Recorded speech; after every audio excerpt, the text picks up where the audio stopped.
আনিল প্রেম ধন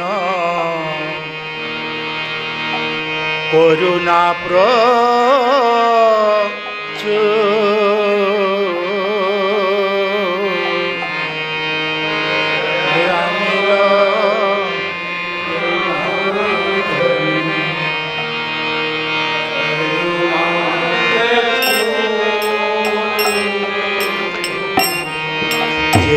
আনিল প্রেম ধন করুণা প্রচুর যে আনিল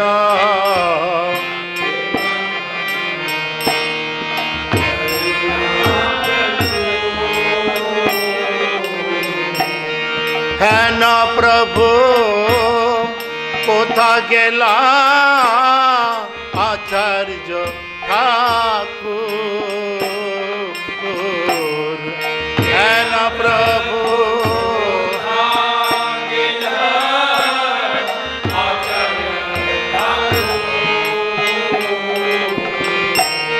হেন প্রভু কোথা গেলা আচার্য ঠাকুর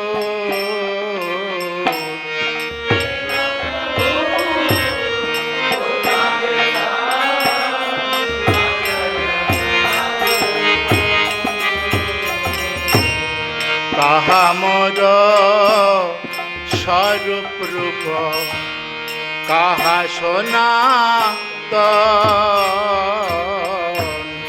কাহা মোর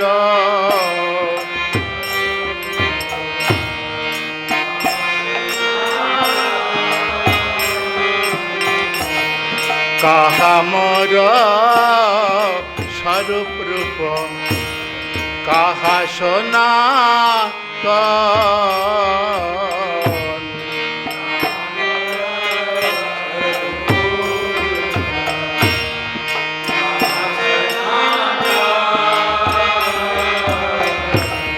কাহা দাস রঘুনাথ পতিত পাবন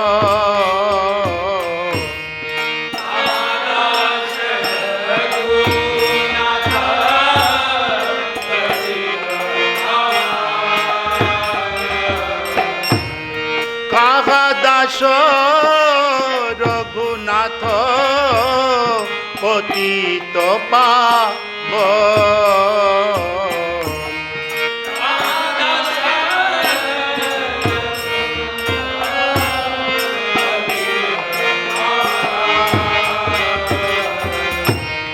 কাহা মোর ভট্ট যুগ কাহা কবিরা আজ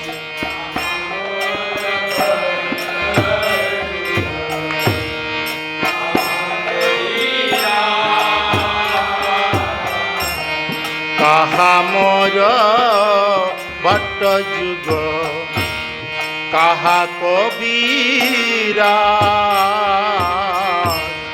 কাহা মোর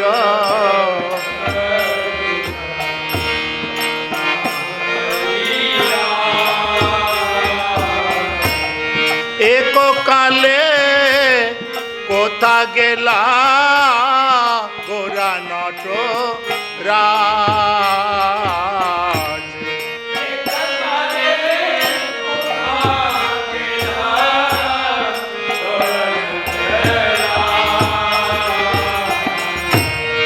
এক কালে কোথা গেলা গোরা নট রাজ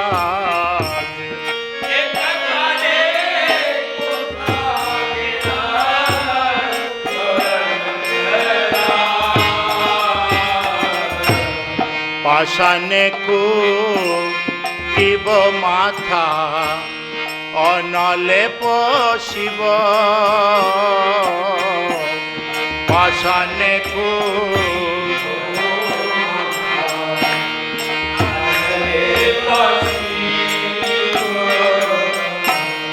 পাশানে দিব মাথা অনলেপ শিব পাশানে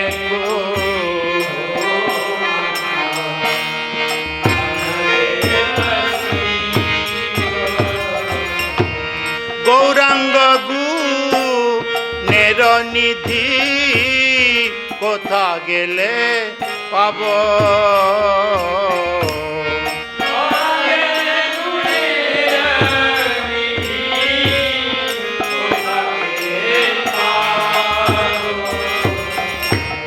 গৌরাঙ্গ গু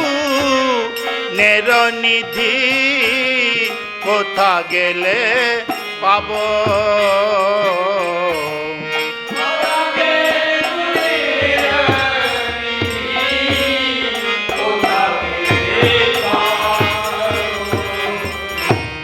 সেসব সঙ্গীর সঙ্গে যে কইল বিলাস সেসব সঙ্গীর সঙ্গে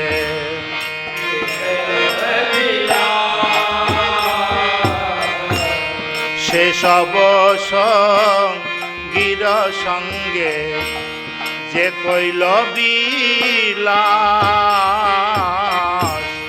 সেসব সঙ্গীর সঙ্গে যে কইল বিলাস সে সঙ্গ না পাইয়া কাঁদে নরোত্তম দাস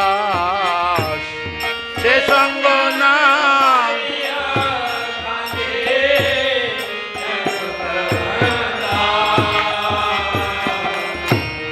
সে সঙ্গ না পাইয়া কাঁদে নরোত্তম দাস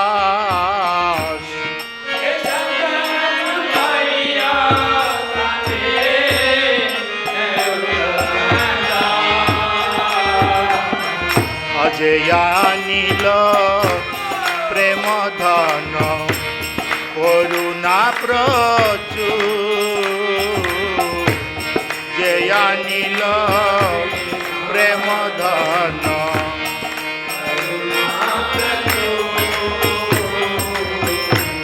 হেন প্রভু কোথা গেলা আচার্য ঠাকুর হেন প্রভু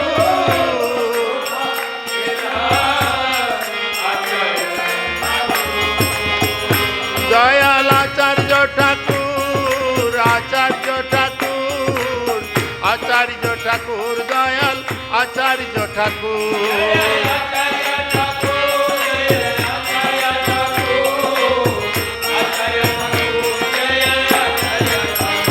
দয়াল বৈষ্ণব ঠাকুর বৈষ্ণব ঠাকুর বৈষ্ণব ঠাকুর দয়াল বৈষ্ণব ঠাকুর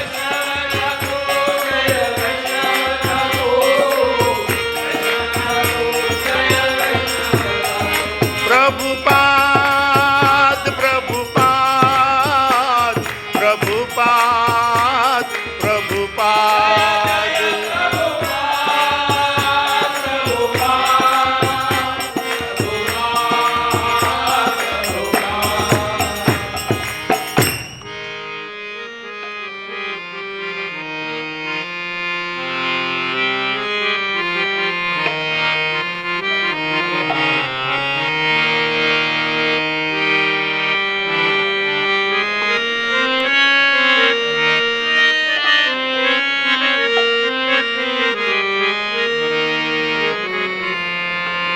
ওহে বৈষ্ণব ঠাকুর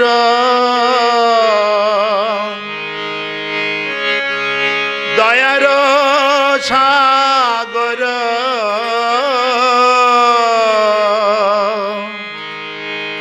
এ দাসে করুণা করি ওহে বৈষ্ণব ঠাকুর দয়ার সাগর এ দাসে করুণা। ওই হে বৈষ্ণব ঠাকুর দয়ার সাগর, এ দাসে করুণা করি। বৈষ্ণব ঠাকুর দয়ার সাগর, দোতল, এ দাসে করুণা। দিয়া পদ ছায়া শোধ হে আমারে, তোমার চরণ ধরি। দিয়া পদ ছায়া শোধ হে আমারে, তোমার চরণ। দিয়া পদ ছায়া শোধ হে আমায়, তোমার চরণ ধরি। দিয়া পদ ছায়া শোধ হে আমারে, তোমার চরণ। ছয়বে গদমি ছয় দশ সদি, ছয় গুণ দেহ দাসে।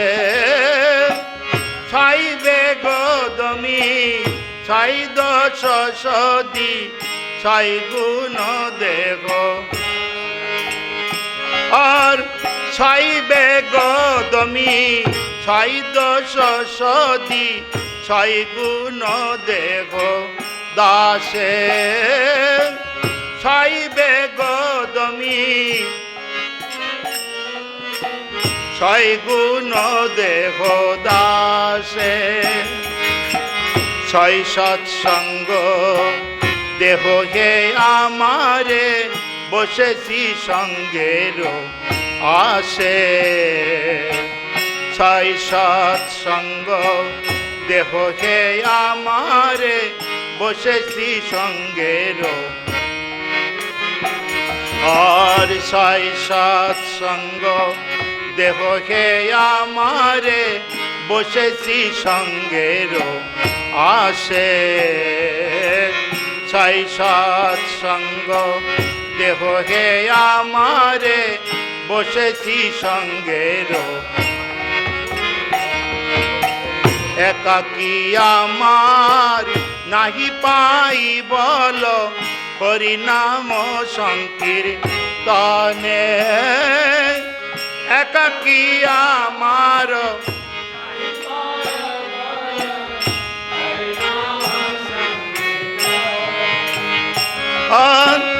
একাকী আমার নাহি পাই বল, হরিনাম সংকীর্তনে। একাকী আমার নাহি পাই বল, হরিনাম সংকীর্তনে। তুমি কৃপা করি শ্রদ্ধা বিন্দু দিয়া, দেহ কৃষ্ণ নাম ধানে।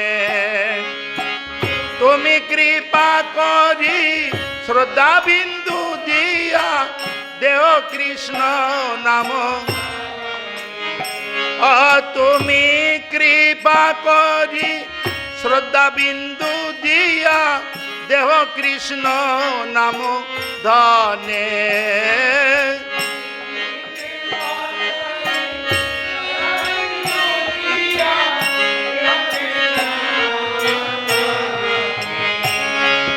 কৃষ্ণ সে তোমার, কৃষ্ণ দিতে পারো, তোমার শক্তি আছে।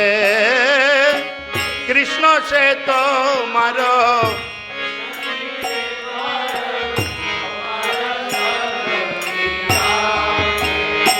আর কৃষ্ণ সে তোমার, কৃষ্ণ দিতে পারো, তোমার শক্তি আছে। কৃষ্ণ সে তোমার, কৃষ্ণ দিতে পারো, তোমার শক্তি। আমি তো কাঙাল কৃষ্ণ কৃষ্ণ বলি, দায়িত্ব পাছে পাছে। আমি তো কাঙাল কৃষ্ণ কৃষ্ণ বলি ধাই তব পাছে और আমি তো কাঙাল কৃষ্ণ কৃষ্ণ বলি ধাই তব পাছে পাছে আমি তো কাঙাল কৃষ্ণ কৃষ্ণ বলি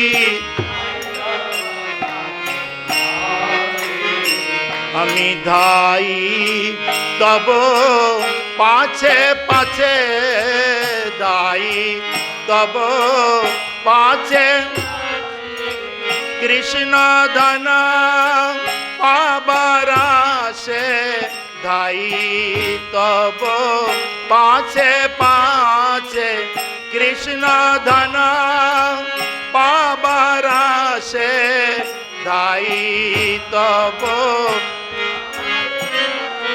ওই পরম দয়াল বৈষ্ণব ঠাকুর ধাই তব পাছে পাছে পরম দয়াল বৈষ্ণব ঠাকুর ধাই তব পাছে তুমি কৃষ্ণ দিলেও দিতে পারো কৃষ্ণ দিলেও দিতে পারো আর কৃষ্ণ তোমারি দয়ের ধন কৃষ্ণ দিলেও দিতে পারো কৃষ্ণ তোমারি দয়ের ধন কৃষ্ণ দিলেও দিতে পারো দয়াল বৈষ্ণব ঠাকুর দয়াল বৈষ্ণব ঠাকুর বৈষ্ণব ঠাকুর দয়াল বৈষ্ণব ঠাকুর দয়াল বৈষ্ণব ঠাকুর বৈষ্ণব ঠাকুর বৈষ্ণব ঠাকুর দয়াল বৈষ্ণব ঠাকুর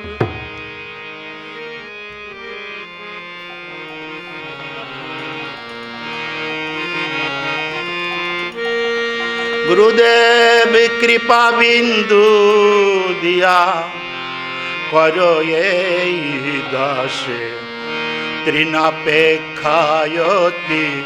हीना गुरुदेव कृपा बिंदु दिया करो ये दासे तृणापेक्षायति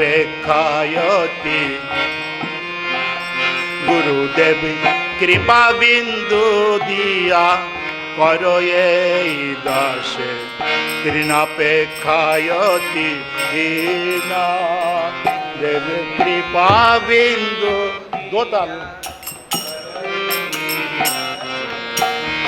तृणापेक्षायति हीना सकल सहने बल दिया करो निज माने स्पिया हीना सकल सहने बल दिया करो निज माने स्पिया हीना सकल सहने बल दिया करो निज माने स्पिया गुरुदेव कृपा बिंदु दिया करो ये दासे तृणापेक्षायति हीना गुरुदेव कृपा बिंदु दिया करो ये दासे तृणापेक्षायति सकले सम्मान करिते सकति देहनाथ যথা যথ সকলে সম্মান করিতে সকতি দেহনাথ যথা যথ সকলে সম্মান করিতে সকতি দেহনাথ যথা যথ সকলে সম্মান করিতে সকতি যথ তবে তো গাহিব হরিনাম সুখে অপরাধ হবে হত তবে তো গাহিব হরিনাম সুখে অপরাধ হবে। তবে তো গাহিব হরিনাম সুখে অপরাধ হবে হত। তবে তো গাহিব হরিনাম সুখে অপরাধ হবে হত। গুরুদেব কৃপা বিন্দু দিয়া করো এই দাসে তৃণাপেক্ষায়তি হীনা। গুরুদেব কৃপা বিন্দু দিয়া করো এই দাসে তৃণাপেক্ষায়তি হীনা। কবে হেন কৃপা লোভিয়ায় জান কৃতার্থ হইবে নাথ। কবে হেন কৃপা লোভিয়ায় জান নাথ। গুরুদেব কবে হেন কৃপা লোভিয়ায় জান কৃতার্থ হইবে নাথ। কবে হেন কৃপা লোভিয়ায় জান কৃতার্থ হইবে নাথ। শক্তি বুদ্ধিহীন আমি অতি দিন কর মোরে আত্ম সাত। শক্তি বুদ্ধিহীন আমি অতি দিন কর মোরে আত্ম সাত। শক্তি বুদ্ধিহীন আমি অতি দিন কর মোরে আত্ম সাত। শক্তি বুদ্ধিহীন আমি অতি দিন কর মোরে আত্ম। গুরুদেব কৃপা বিন্দু দিয়া করো এই দাসে তৃণাপেক্ষায়তি হীনা। গুরুদেব কৃপা বিন্দু দিয়া করো এই দাসে তৃণাপেক্ষায়তি হীনা। যোগ্যতা বিচারে কিছু নাহি পাই তোমার করুণা সার। যোগ্যতা বিচারে কিছু নাহি পাই সার। গুরুদেব যোগ্যতা বিচারে কিছু নাহি পাই তোমার করুণা সার। যোগ্যতা বিচারে কিছু নাহি পাই তোমার করুণা। করুণা না হইলে কাঁদিয়া কাঁদিয়া প্রাণ না রাখিব আর। করুণা না হইলে কাঁদিয়া কাঁদিয়া প্রাণ না রাখিব আর। গুরুদেব করুণা না হইলে কাঁদিয়া কাঁদিয়া প্রাণ না রাখিব আর। করুণা না হইলে কাঁদিয়া কাঁদিয়া প্রাণ না রাখিব আর। গুরুদেব কৃপা বিন্দু দিয়া করো এই দাসে তৃণাপেক্ষায়তি হীনা।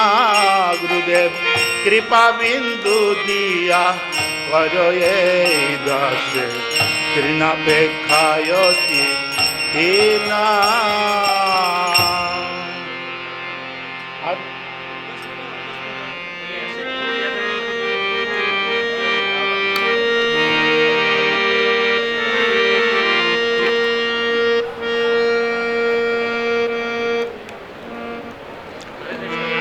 এইবার করুণা কর বৈষ্ণব ঠাকুর। এইবার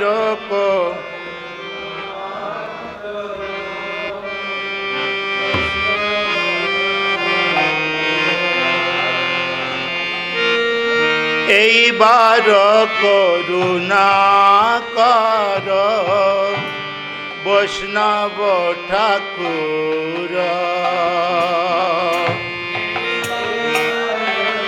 করুণা কর বৈষ্ণব গোসাই, পতিত পাবন তোমা বিনে কেহ নাই, পতিত পাবন তোমা বিনে কেহ, আর পতিত পাবন তোমা বিনা কেহ নাই,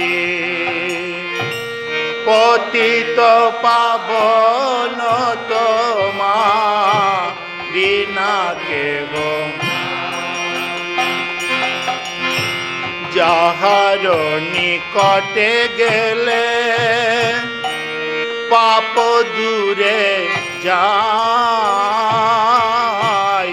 যাহার নিকটে গেলে পাপ দূরে যায়,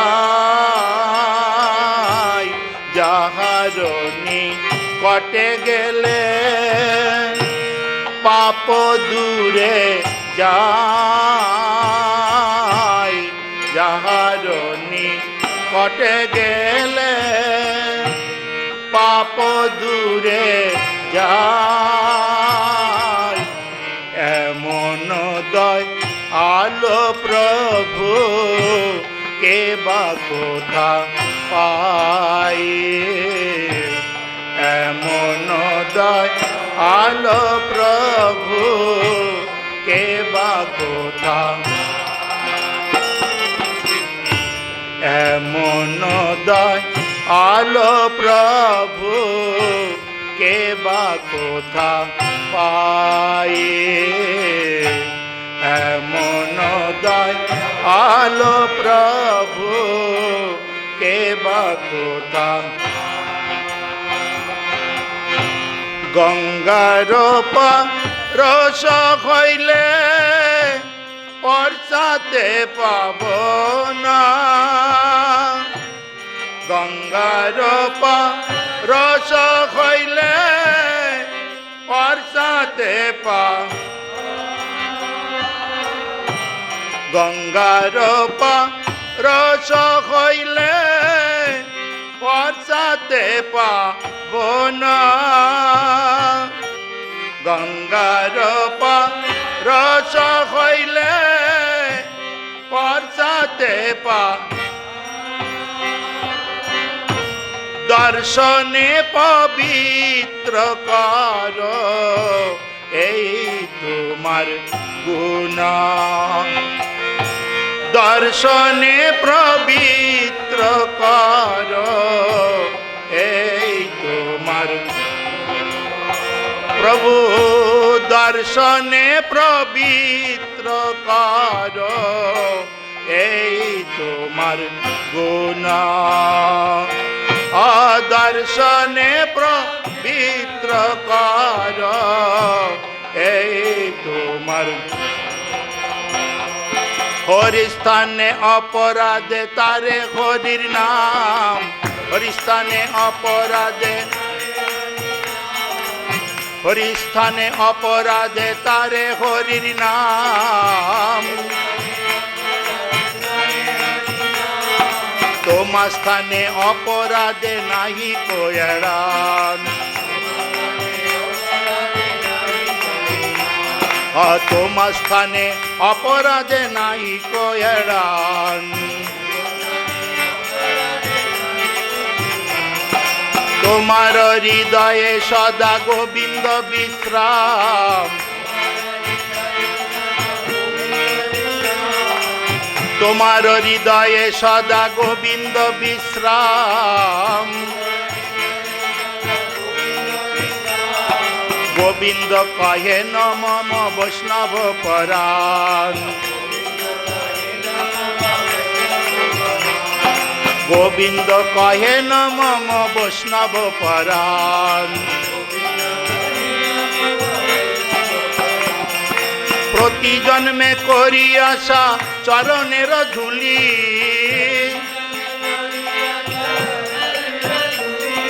প্রতি জন্মে করি আশা চরণের ধুলি,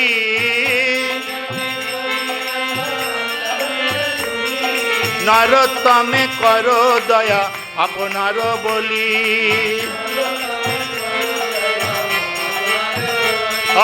নরোত্তমে করো দয়া আপনার বলি।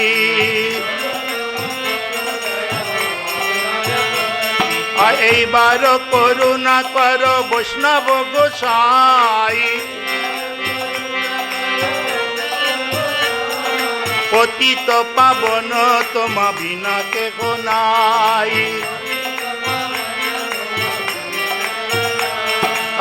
দয়া করো গে পতিত পাবন বৈষ্ণব ঠাকুর, দয়া করো গে আপতিত অধম জেনে, দয়া করো গে দাসের অনুদাস জেনে, দয়া করো গে দয়াল বৈষ্ণব ঠাকুর, বৈষ্ণব ঠাকুর, বৈষ্ণব ঠাকুর, দয়াল বৈষ্ণব ঠাকুর, দয়াল বৈষ্ণব ঠাকুর, বৈষ্ণব ঠাকুর, বৈষ্ণব ঠাকুর, দয়াল। হরে কৃষ্ণা হরে কৃষ্ণা কৃষ্ণা কৃষ্ণা হরে হরে, হরে রাম রাম রাম হরে হরে, হরে Krishna.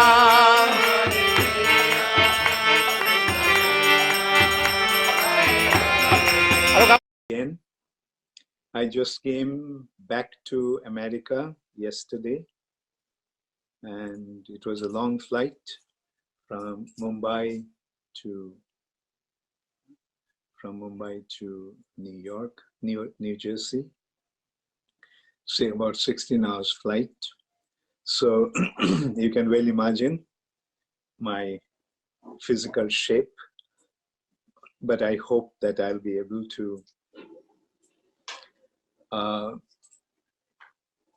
give you some understanding of Srila Prabhupada to deal with the topic. He taught us how to conquer death.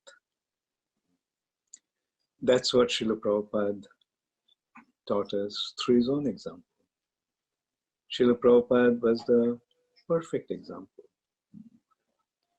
In relation to Haridas Thakur, Sri Chaitanya Mahaprabhu mentioned that while you preach, prachar, you do preaching, but at the same time you act to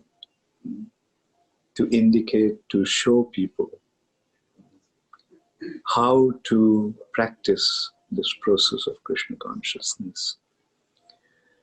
And yes, Srila Prabhupada taught us how to become a perfect devotee, perfectly surrendered to Krishna.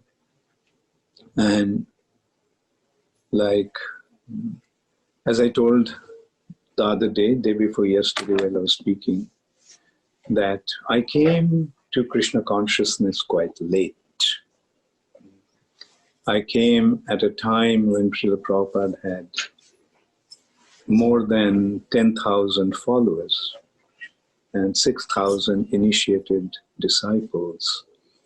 So you can well imagine how everyone was dying to meet Srila Prabhupada. And as a result of that, Srila Prabhupada's senior devotees, senior disciples, senior leaders of our movement had to protect Srila Prabhupada. Like, be very careful who would be able to come near him, who would be able to. And for some, by Krishna's mercy, due to some good fortune, I actually had the good fortune to come quite close to Srila Prabhupada. And that happened because during my first meeting with Srila Prabhupada, he asked me to translate his books into Bengali. And that actually created my good fortune. And I had access to Srila Prabhupada with that excuse that I have to show what I translated. And because Prabhupada was very particular about Bengali translation, because all the books were in Bengali. Chaitanya Mahaprabhu's, all the literatures are available in Bengali. So his translating in Bengali had to be very, very up to the quality, up to the expectation, up to the standard. So when I used to translate Srila Prabhupada, I used to take it to Srila Prabhupada, and Srila Prabhupada used to guide me, correct me, appreciate when I did something rightly. And then gradually Srila Prabhupada made me his secretary for Indian Affairs, and I moved into the room just next to Srila Prabhupada with Tamal Krishna Maharaj, which was his secretary's room. So I had the opportunity to be with Srila Prabhupada all the time. And that was in Mayapur. From Mayapur, Srila Prabhupada went to Bombay. And in Bombay, I had the good fortune of even cooking for Srila Prabhupada. And that gave me some more service, more opportunity to get more close to Srila Prabhupada. And, and as it is, I was with Srila Prabhupada all the time. Now, when Srila Prabhupada was in Bombay, Prabhupada's health condition was not so good. Actually, Srila Prabhupada's health condition started to deteriorate when Srila Prabhupada was in Mayapur. And so when he went to Bombay, his health condition continued the same way. And then one day, two very important persons came to meet Srila Prabhupada. They were quite close to Srila Prabhupada, and from time to time they used to come and see Srila Prabhupada, although they didn't stay in Bombay. But whenever they came to Bombay, they met Srila Prabhupada. So these two persons were Mr. Shriman Narayan. He was the ex-governor of Madras. And his brother-in-law, Ram Krishna Bajaj, he was the head of the Bajaj Industries that manufacture scooters and motor vehicles and things. They were two very important persons actually, but they were very close to Srila Prabhupada, very appreciative of Srila Prabhupada. And so they came to see Srila Prabhupada, and when they saw that Srila Prabhupada's health condition was not so good, they suggested that Prabhupada went on a change, meaning change of weather, change of environment, change of location. And while they were discussing, because they felt that by going to a different place, Srila Prabhupada's health will improve. And when they mentioned about Rishikesh, Prabhupada liked that idea. Prabhupada said he never went to Rishikesh. So he liked the idea of going to Rishikesh. And Rishikesh is actually at the foothills of the Himalayas, and very beautiful place on the bank of the Ganges. And it's one of the important places of pilgrimage. So when Prabhupada mentioned that he was willing to go to Rishikesh, then these persons made the arrangement for Srila Prabhupada. They made the arrangement in the best house in Rishikesh, right on the bank of the Ganges, a 2-story building. And very beautiful, obviously belonged to some very wealthy person. And 4 of us traveled with Srila Prabhupada. Tamal Krishna Maharaj, Upendra Prabhu, Tamal Krishna Maharaj's servant, Gauridas Prabhu, and myself. 4 of us traveled with Srila Prabhupada from Bombay to Delhi, and then from Delhi we drove to Rishikesh. And Anyway, Srila Prabhupada liked the idea, and mostly all of us liked the place very much. It was the Ganges, on the bank of the Ganges. And the Ganges is very different there. It's not so wide, but very strong current. It's coming right after the Himalayan mountain. And that's where it's touching the plain land. And but I used to cook for Srila Prabhupada at the time. So they used to go sporting in the Ganges, swimming in the Ganges. And while I was cooking for Srila Prabhupada, but after cooking, I used to serve the prasad to Srila Prabhupada. And then I also used to join them. And so this is how we are having a beautiful time in Rishikesh.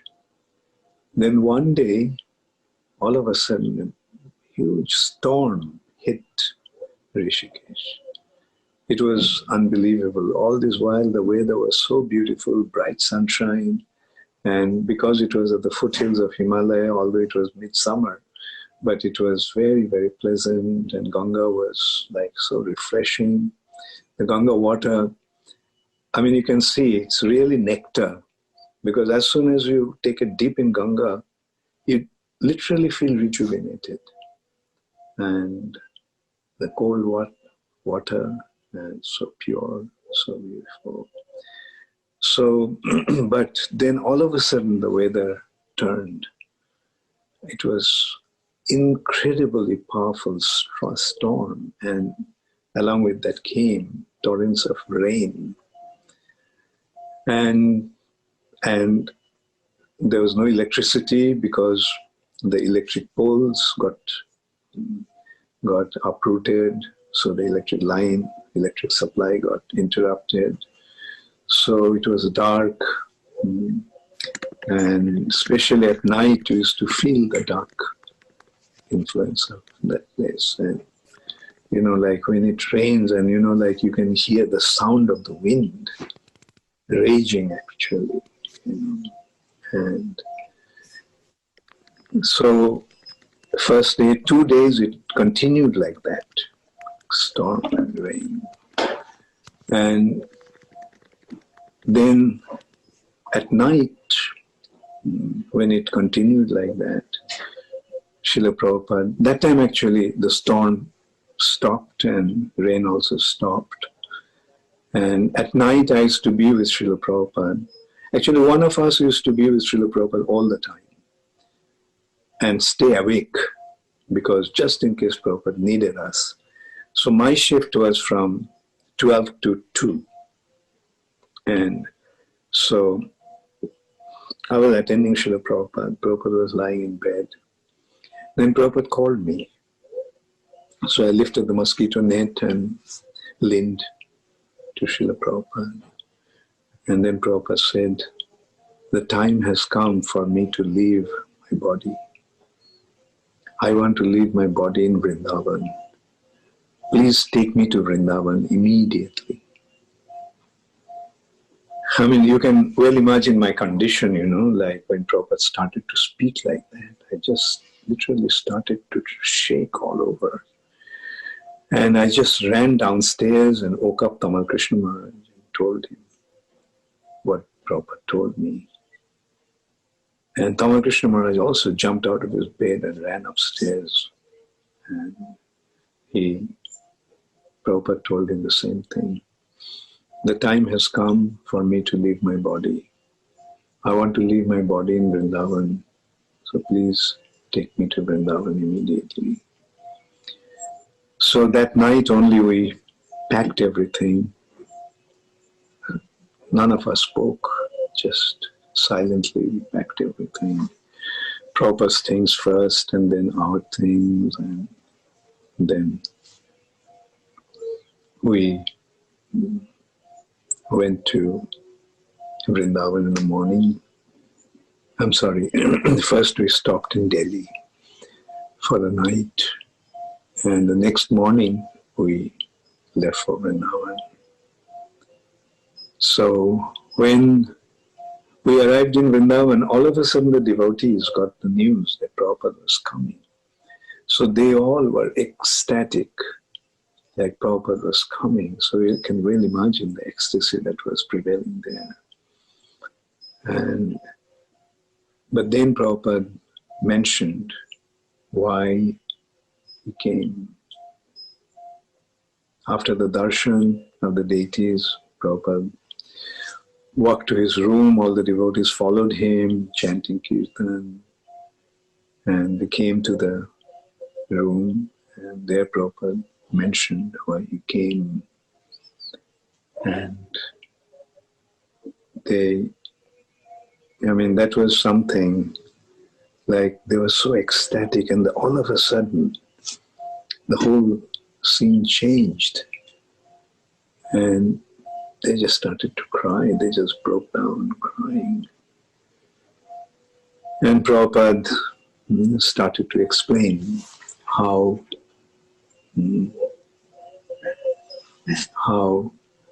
death is inevitable for everyone.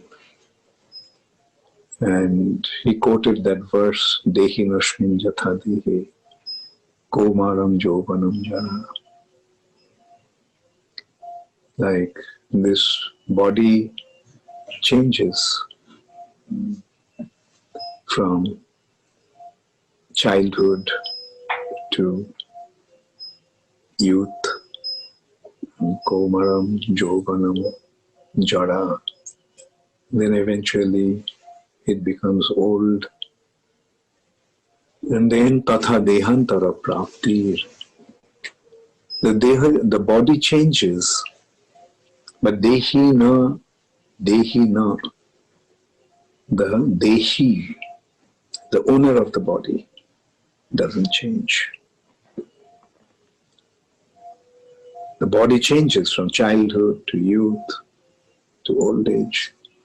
The body is continuously changing, and we visibly notice that. But whose body is changing?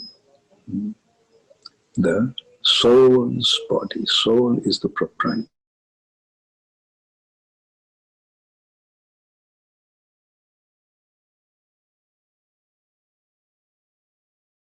How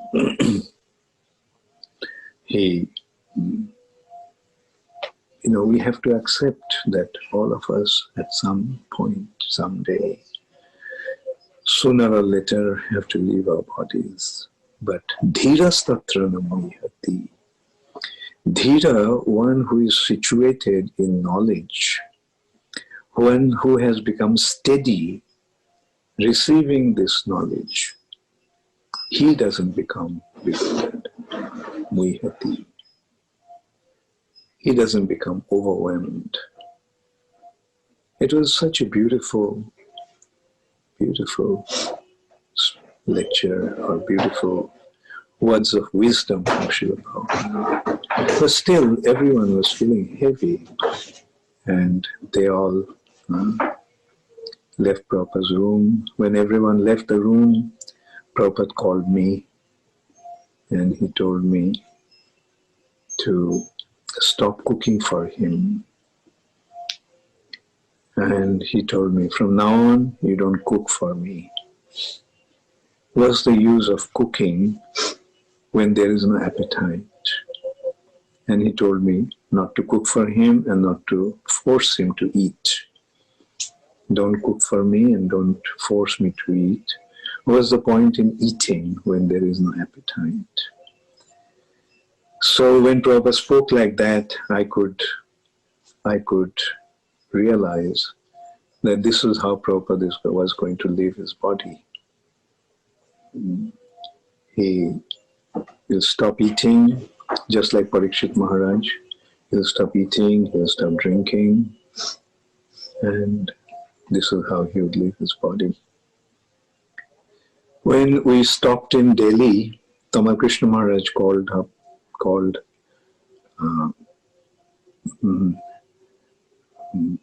the GBC there. Anyway, the name is not coming right now. So he told him to inform everybody that Prabhupada is going to Vrindavan to leave his body. And so the news spread, and the devotees came. And when the devotees arrived in Vrindavan, they had a meeting. And in that meeting, they decided that Prabhupada is a pure devotee of Krishna. And if Prabhupada wanted something, then Krishna will fulfill his desire. So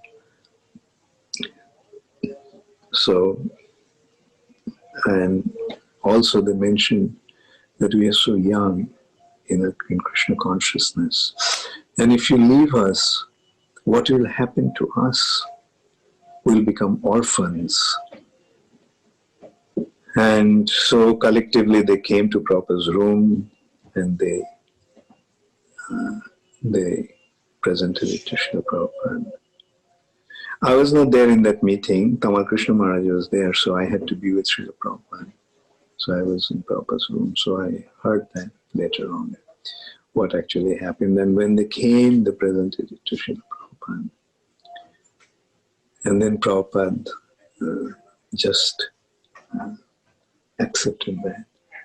Said, if that's what you want, then you can pray to Krishna. Krishna, if you so desire, then please let our Srila Prabhupada stay with us. And Prabhupada, when Prabhupada accepted, I used to have a glass of fruit juice, freshly made and just with an expectation that if sometime Srila Prabhupada wanted to drink something, he didn't want to eat anything, but if he wanted to drink something, then, so I was having some juice ready, and I remember I had a glass of pomegranate juice ready next to the table, and next to Prabhupada's bed on a table. So I just reached out and gave it to Srila Prabhupada, and Srila Prabhupada drank it. And I didn't wait for Prabhupada's permission to ask or Prabhupada's permission to cook. I just went straight to the kitchen and started to cook for Srila Prabhupada. And then I served Srila Prabhupada. And Prabhupada accepted it, like sitting on his bed. I put a table on his small table, put the plate there, and Prabhupada tried to eat. And I could see, like as Prabhupada said, what's the point in eating when there is no appetite? I could see that Prabhupada didn't have any. But then gradually Prabhupada started to eat. On the second or third day, Srila Prabhupada took some prasad. And Prabhupada asked me, do you know where is Gopinath Bazaar? So I told Prabhupada, this is my first time in Vrindavan. I don't know any place here. And I didn't even step out of the temple premises. But tell me what you want. Vrindavan is a small place. I can find out where is Gopinath Bazaar. Then Prabhupada said, go to Gopinath Bazaar, and there is an Ayurvedic doctor. His name is Banamali Kaviraj. So you tell him about me. He knows me. And you tell him that I wanted him to treat me. So I went, and it was not difficult to find him. I saw in a small little room, which was his pharmacy or clinic or whatever you want to call it, like small little room behind a table. A very old man was sitting. Prabhupada was old, but this person was much older than Srila Prabhupada. And he was quite frail, small, thin, and frail. So when I told him about Prabhupada, he recognized Srila Prabhupada from the early days. But when I told him that Prabhupada wanted him to treat him, then he said, in that case, Prabhupada have to come here. And I told him that Prabhupada is not in a position to come, to travel. So, and I said, you please come. And he said, look, I just come to this chamber to treat some patients, and then I go to my house, and this is where, the limitation of my movement. But I begged him, and finally he agreed to come. And so I took him in a rickshaw, and I could see that the rickshaw ride was quite painful for him, because Vrindavan roads are not smooth. It's quite bouncy, quite rocky, and full of potholes. He came to see Srila Prabhupada and check Srila Prabhupada. And then after checking Srila Prabhupada, he told me that, see, there is one problem. The medicine that I would give him has to be freshly prepared. So I told him, please, we'll make arrangement for you to stay here. So why don't you stay here?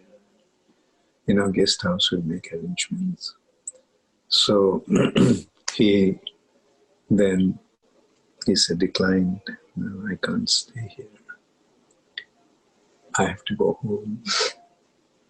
So then I finally told him, then why don't you show me how to make that medicine? I will serve it. So he accepted that.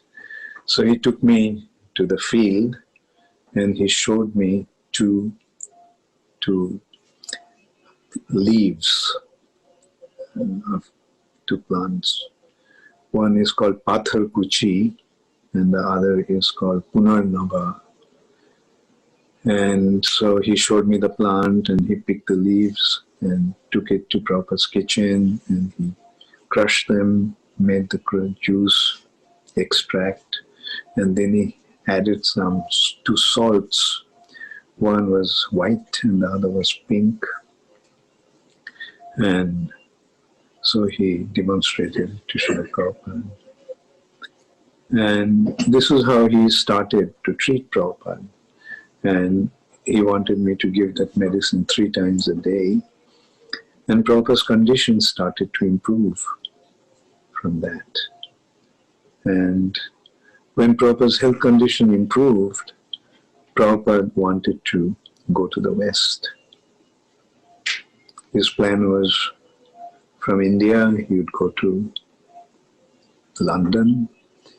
From London, he would go to New York to Gitanagari, Gitanagari to Los Angeles, and from Los Angeles, he would go to Hawaii. So this is the thing, like Prabhupada, you see, he decided to leave his body and come to Vrindavan. But when his health condition improved, he didn't just want to lie in bed. Prabhupada also mentioned once that a warrior doesn't die on bed. It's not glorious for a warrior to die on bed. The glory of a warrior is to die in the battlefield. And for Prabhupada, the field for preaching was his battlefield. Later on, one of Prabhupada's very intimate godbrothers, Srila Sridhar Maharaj, told me, Prabhupada actually wrote to him, what if he left his body away from India?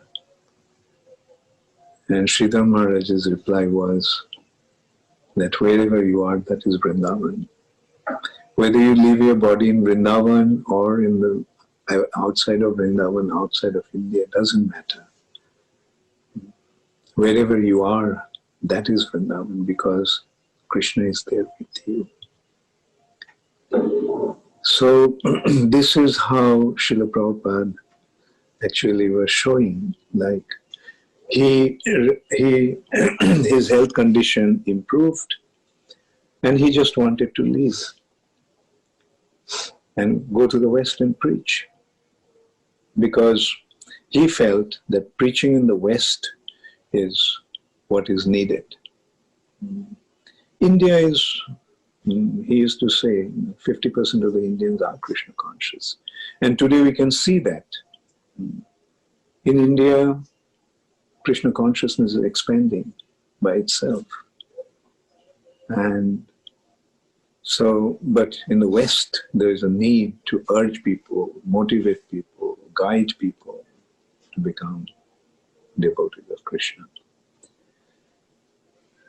And so Prabhupada then decided to go to the West.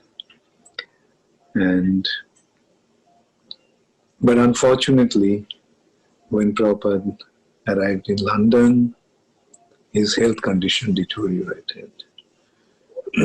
Prabhupada had a minor operation and he decided to go back to India. When Prabhupada left for the West, I went back to Mayapur, and one day I got a telegram from Tamal Krishna Maharaj saying, Prabhupada wanted you to come to Vrindavan immediately.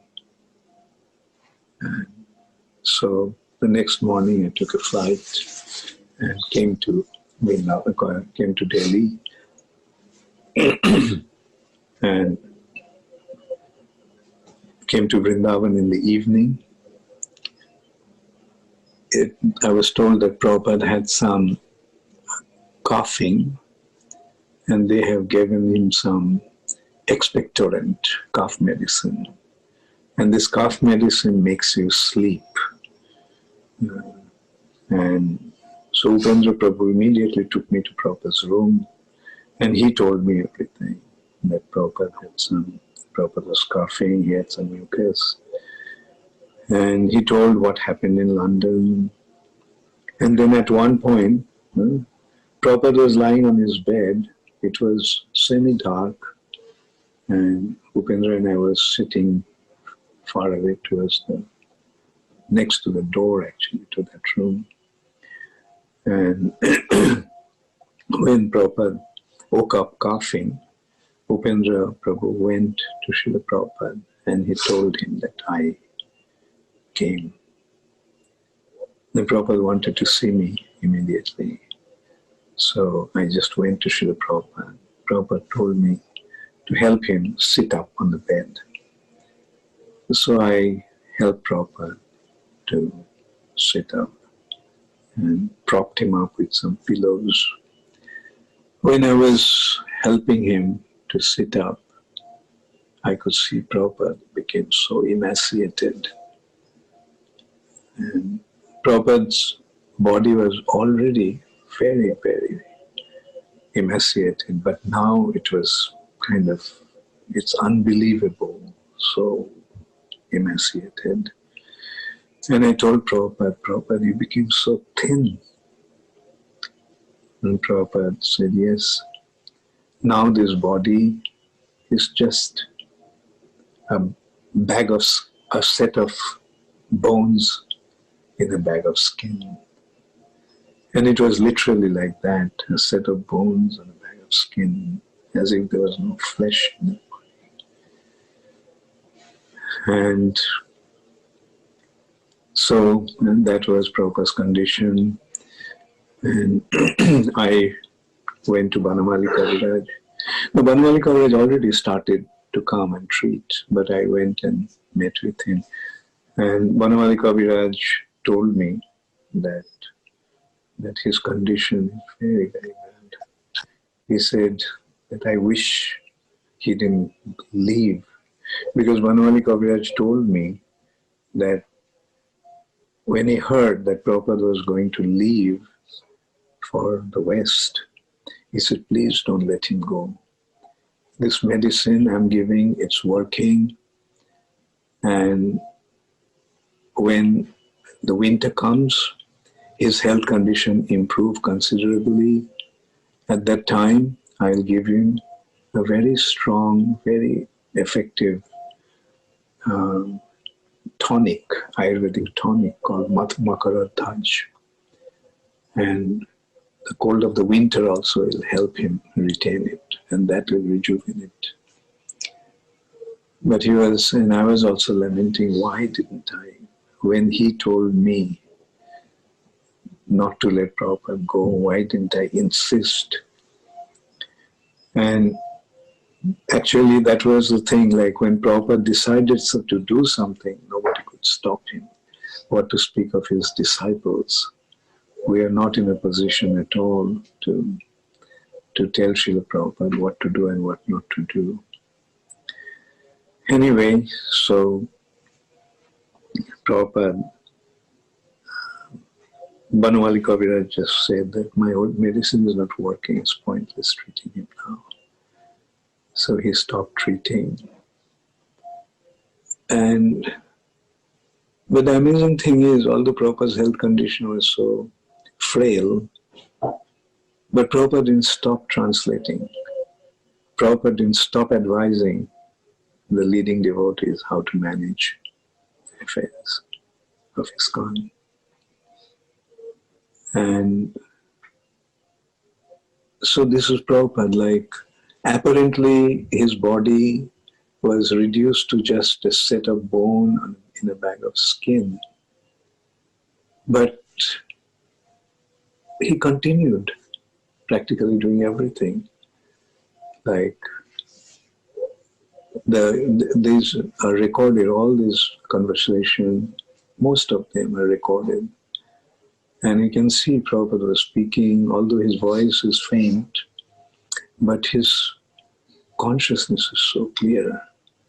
And he was continuing to translation. I'm sure you have seen the video where one devotee used to hold the microphone in front of Srila Prabhupada's mouth, and Pradyumna Prabhu used to read the verses from Srimad Bhagavatam, 10th Canto.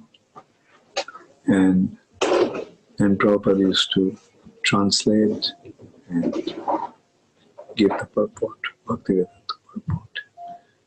And when you read that, you will see that those are such amazing, amazing purports. Brahma Mohan Leela, bewilderment of Lord Brahma. Such an amazing purport. So you can see Prabhupada was not in his body. Prabhupada was not functioning on the platform of his body. Prabhupada was performing from his pure spiritual identity. And seeing Srila Prabhupada, that became very, very clear. And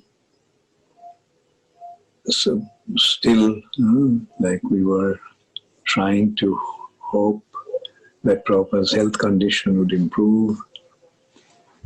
And we are praying to Shri Krishna, Srimati Radharani. So one morning, Prabhupada mentioned that he had a dream that he saw Ramanuja Kaviraj, a Kaviraj meaning Ayurvedic doctor from Ramanuja Sampradaya, was making Makaradhaj for him. Makaradhaj is the medicine that Banamali Kaviraj wanted to give Srila Prabhupada in winter. And when Prabhupada's health condition was much better.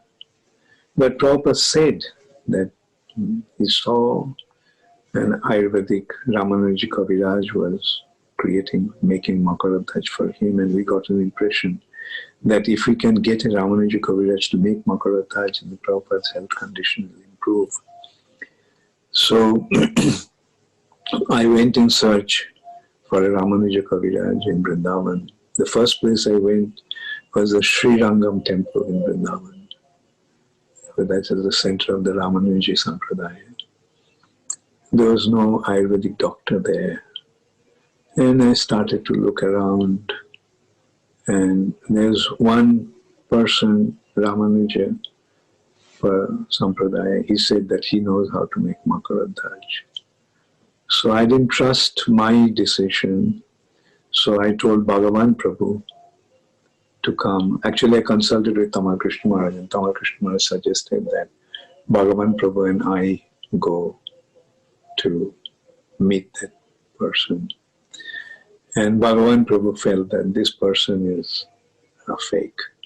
He was not, he was just wanting to take some money. Now, in the meantime, the news spread about Prabhupada's dream. And in Calcutta, Adridharan Prabhu came across one Ayurvedic doctor. His name was Damodar Prasad Shastri, a man from Rajasthan. And so he was from Ramanuja Sampradaya.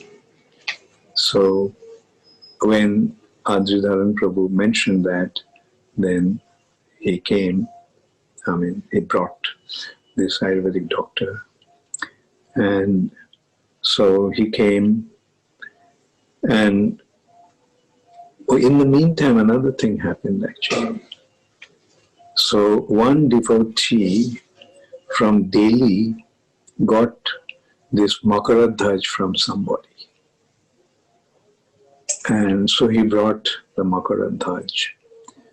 And like it was given to Srila Prabhupada. It was given quite ceremonially, like finally we got the Makaradhaj. One of our godbrothers, he gave Srila Prabhupada one golden spoon, a spoon made of pure gold. And so Tamal Krishna Maharaj gave that to Srila Prabhupada, and then golden spoon. And Prabhupada kind of joked, will the medicine have a special effect if we take it in a golden spoon? So anyway, Prabhupada took that medicine. He just took it once and he didn't want to take that medicine. And I very strongly feel that when Prabhupada spoke about poison, that is what actually happened. And Damodar Prasad actually confirmed it. He said that whoever gave this medicine, he made a big mistake. Without recognizing the condition of the patient, he gave this medicine, which is very, very strong. And anyway, so Damodar Prasad actually came to Vrindavan to prepare Makaradhaj for Srila Prabhupada, but he never spoke about Makaradhaj. He was actually concerned how to improve Srila Prabhupada's condition. And Adridharan Prabhu was staying in the same room with him. And he told me that at times at night you'd see Damodar Prasad is sitting on his bed and in dark. And when Adri asked, he said that he is actually so concerned about Srila Prabhupada's condition. And anyway, so then Prabhupada's condition Prabhupada's condition actually deteriorated even further. Prabhupada started to feel very uneasy. He got some pain and chest burn and such things. Damodar Prasad was trying to treat Srila Prabhupada. And it's around that time Prabhupada actually spoke about poison. You all may have heard about it, that's why I just wanted to clarify to you all. One day, one Gaudiya Vaishnava, Bengali Gaudiya Vaishnava, quite young, came to Prabhupada, and he came to ask for some donation from Srila Prabhupada because he was building a temple. So Prabhupada told Tamal Krishna Maharaj to give him some money. And so then the person was there, and to him, Prabhupada was saying about poison, as if he had been poisoned. And now, he was a person whom we never seen, and Prabhupada also barely knew him. Maybe early days he had met him once or twice. But Prabhupada's intimate associate in Vrindavan was Bhagatji, one local Vaishnava, and Prabhupada was very close to him. Bhagatji used to come every day, 2-3 times, especially at night he would give a massage to Srila Prabhupada. And if Prabhupada felt that it was such a serious thing, then he would have told Bhagatji, or like Tamal Krishna Maharaj or other devotees who were close to him. But Prabhupada didn't tell anything to anybody, only to this person. And it actually shocked us because Prabhupada was speaking to him in Bengali. And I was the one who understood, and I was the one who translated it to Ramakrishna Maharaj. We all were shocked to hear that. And then Ramakrishna Maharaj at one point asked him whether Prabhupada felt that he has been poisoned. And Prabhupada said, no, I'm just talking like that. Which meant that when somebody feels such pain, he feels like as if he has been poisoned, not that he has been poisoned. Anyway, I just wanted to mention that also to you all because either you may have heard about it or you may hear about it in the future. So this is the reality. At that time, everyone was praying to Krishna that Prabhupada would continue to stay. Everyone was hoping against hope that some miracle would happen and Prabhupada would continue to live. And then one day, Lokanath Maharaj came to Vrindavan. And he just came back from a tour of Himalaya with a group of devotees. And he was telling Prabhupada that he went all the way to Badrinath. In Badrinath, in Vasudev's cave, in Badrinath there's a cave where Vasudev is still present. And he offered Prabhupada's books there. And then he went further up. And then he mentioned that he went to the place where Bhima left his body. You know, like when the Pandavas got the news that Krishna left this planet, Yudhishthira Maharaj considered now what's the point in staying in this planet anymore. So he just left his kingdom, gave the responsibility to Parikshit Maharaj, and he left home. And then all the four other brothers and Draupadi also left with them. And they left for Mahaprasthan, great departure. They kept on walking and walking and walking without stopping, without eating, without drinking. And the first one was Draupadi to fall. Then Sahadev, then Nakul, then Arjun. And Bhim walked all the way up to, Bhim and Yudhishthira were the final two ones. All the way up to Badrinath, it's high up in the mountains. And there Bhima left his body. And Yudhishthira Maharaj continued. Yudhishthira Maharaj didn't leave his body. The chariot came for him. Anyway, so when Lokanath Maharaj was speaking like that, at one time Srila Prabhupada told him that you have experience in taking bullock cart. So I want to do parikrama of Vrindavan in bullock cart. So you make the arrangement. Now I just put two and two together. As soon as Prabhupada heard about, or soon after Prabhupada heard about Bhima leaving his body in Mahaprasthan, now Prabhupada is talking about parikrama of Vrindavan in bullock cart. I mean, Prabhupada's health condition was not at all prepared for that. And so I felt that Prabhupada is now going to leave his body in this way. In bullock cart, he would go out in parikrama. And so I went and told Tamal Krishna Maharaj. And I was expecting that Tamal Krishna Maharaj would say something. But he didn't. Tamal Krishna Maharaj didn't say anything. Bhavananda Maharaj didn't say anything. And I was becoming very, very restless and impatient. And at one point, the devotees were planning around. Devotees were standing around Srila Prabhupada. And they were making the plans how they would take Prabhupada in a bullock cart parikrama.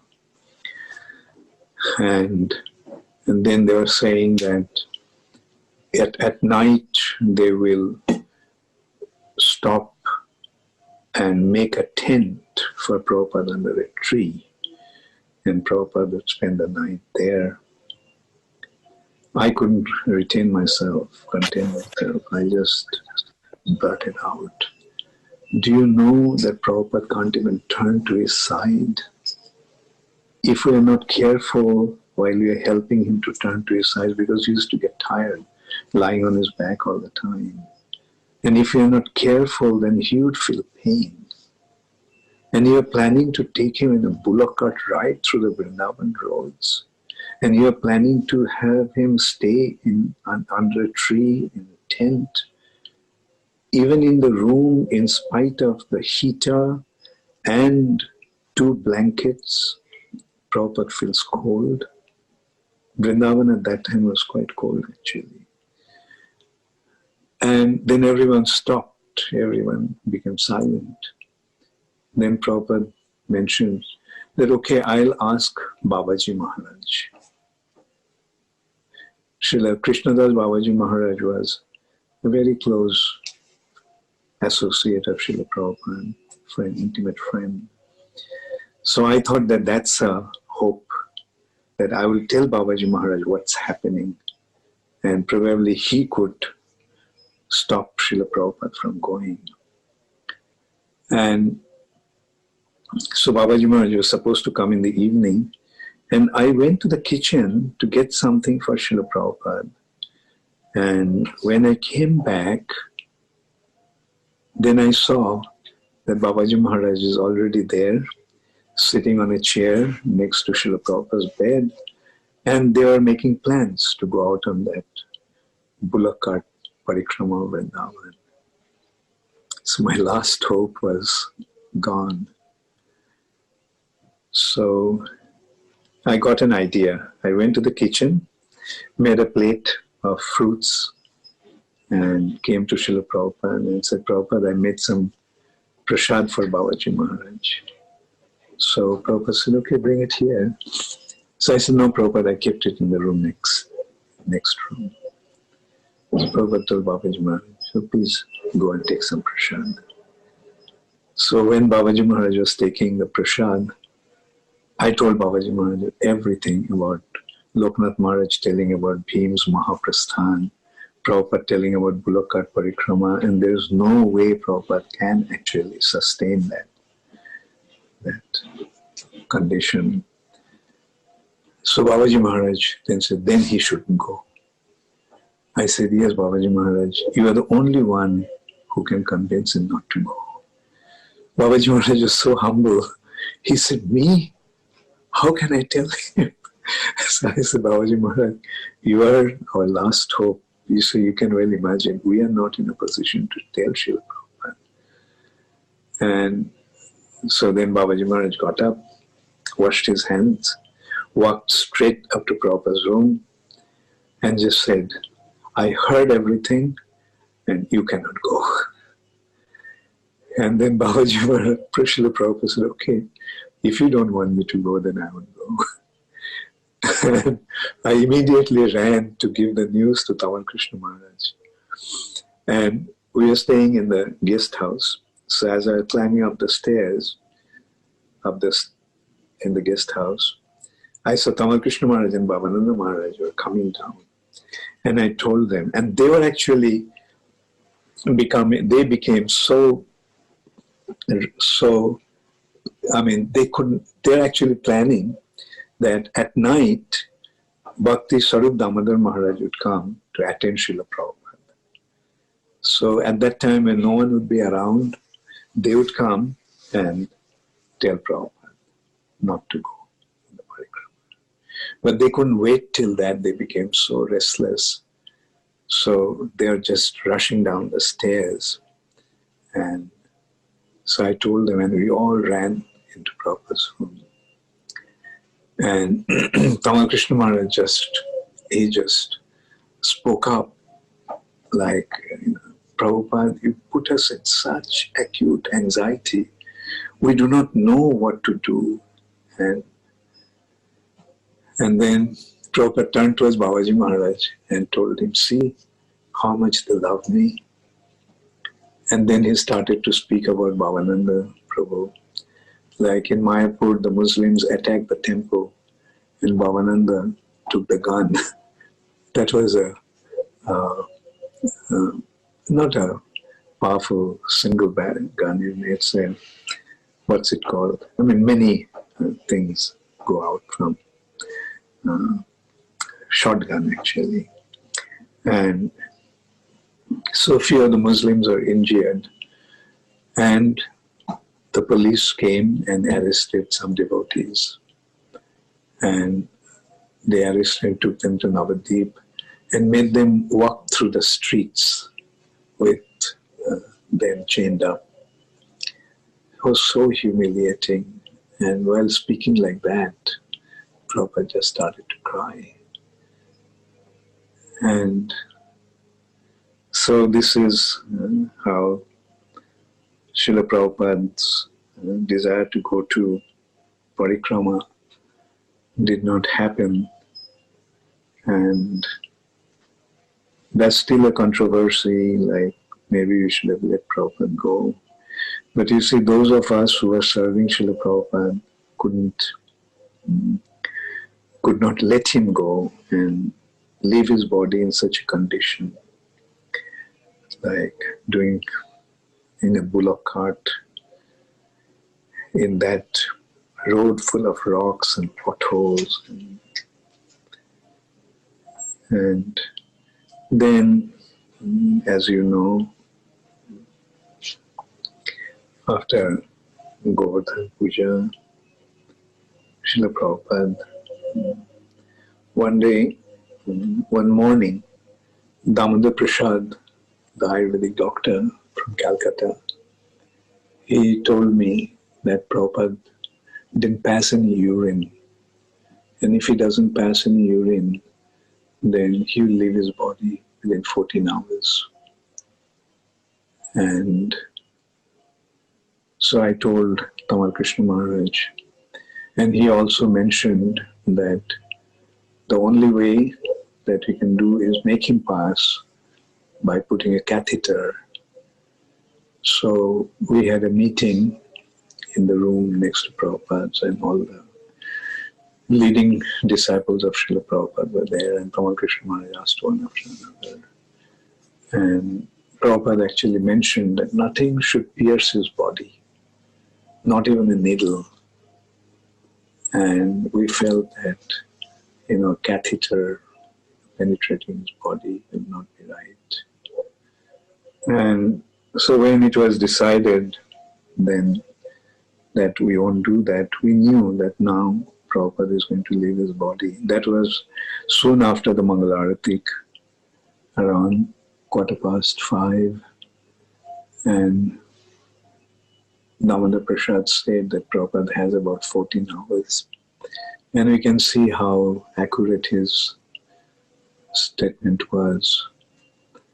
We opened up all the doors. Now Prabhupada's room was completely locked. Only a very few devotees were allowed to come to chant for Srila Prabhupada, that also very softly. And those who chanted nicely, only they were allowed to come in. And because many, many devotees were there at the time in Vrindavan. And so Prabhupada, we opened the door, the devotees filled in the room. Those who could not come in, they started to watch from the French window next to in Prabhupada's room. And I do not know how the time went. So all the time I was by Prabhupada's bedside on the head. And I don't know how that 14 hours went by. I didn't feel any urge to even attend to nature's call. And I was giving Jamuna water in Prabhupada's mouth at that time. And then at around 7:15, Damodar Prasad mentioned that Prabhupada is not breathing. So I said, please check. So he took a cotton and placed it in front of Prabhupada's nose. It was not moving. I said, please use the stethoscope. And Damodar Prasad said, he just told me, let him go. Don't call him back. Don't pull him down. Let him go. But by the time everybody understood what happened, I remember there was one of our godbrothers. He just started to cry loudly. He was the first one to start crying. Prabhupada's sister Pishima was there sitting just next to Prabhupada's bed. And Pishima's, there was no expression on her face. Just tears started to flow from her eyes, as if a water pot just broke. And devotees started to chant. Before that, one thing I also would like to mention. Babaji Maharaj, Prabhupada was opening his mouth from time to time and I was pouring water. Babaji Maharaj said, see, he's still chanting. We couldn't hear anything, but Babaji Maharaj noticed that his tongue was vibrating. So that's how he could see that Prabhupada was still chanting. And in this way, Prabhupada left his body. And that night, we took Prabhupada to his Vasasan in the temple room. Throughout the night, there was a kirtan, devotees chanted kirtan. Actually, that night only, some devotees thought, I don't know who, decided to put Prabhupada in Samadhi that night only. But the news reached the Vrindavan, other temples in Vrindavan, and the prominent temple heads sent a message that please have Prabhupada come and give darshan to all the deities in the temples of Vrindavan. They didn't say that let Prabhupada come and have darshan. They actually sent a message that let all the deities of Vrindavan have the darshan of Srila Prabhupada. And we did that. We took a parikrama and then Prabhupada was brought to the temple. And this is how Prabhupada entered into his Samadhi. And we can see, like, till the last moment, Prabhupada was completely Krishna conscious. His absorption was only at Krishna's lotus feet. That was his only thought. And the last drop of his energy he just used in serving Krishna. Translating Srimad Bhagavatam. In that condition, what to speak of holding the microphone with his own hand. He didn't even have the strength to turn to his side. We had to actually help him to turn him to his side.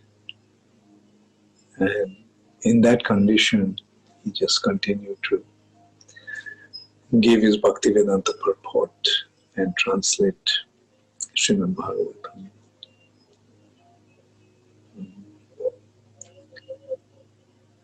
Srila Prabhupada ki jai. Namo Vishnu Padaya Krishna Prishtaya Bhutale Srimate Bhakti-Vedanta Swami Niti Namine Namaste Saraswati Deve Gauravani Pracharane Nirvishesha Shunnavadi Paschata Dashatari Srila Prabhupada ki jai. As most of us know, when Srila Prabhupada awarded Srila Bhakti Charu Swami with sannyas, he was also very careful to give the instruction that he should have no association with women, especially in the kitchen. So that was another shock wave for the devotees at that time. But we respected that and made sure always to keep a distance, because it was as if Srila Prabhupada was keeping Bhakti Charu Swami in a very special situation. So quite honestly, I had no association with Srila Bhakti Charu Swami after he took sannyas. I made sure to respect that instruction given by Srila Prabhupada. Only sometimes when he would come here to Vrindavan, we had the opportunity to hear his very erudite lectures and seminars. But it so happened that in 1976, Prabhupada had given me an assignment in Mayapur. I had to go there and set up book displays, book tables, things like that. And as I was coming one day, crossing to the temple, we had a BBT building there.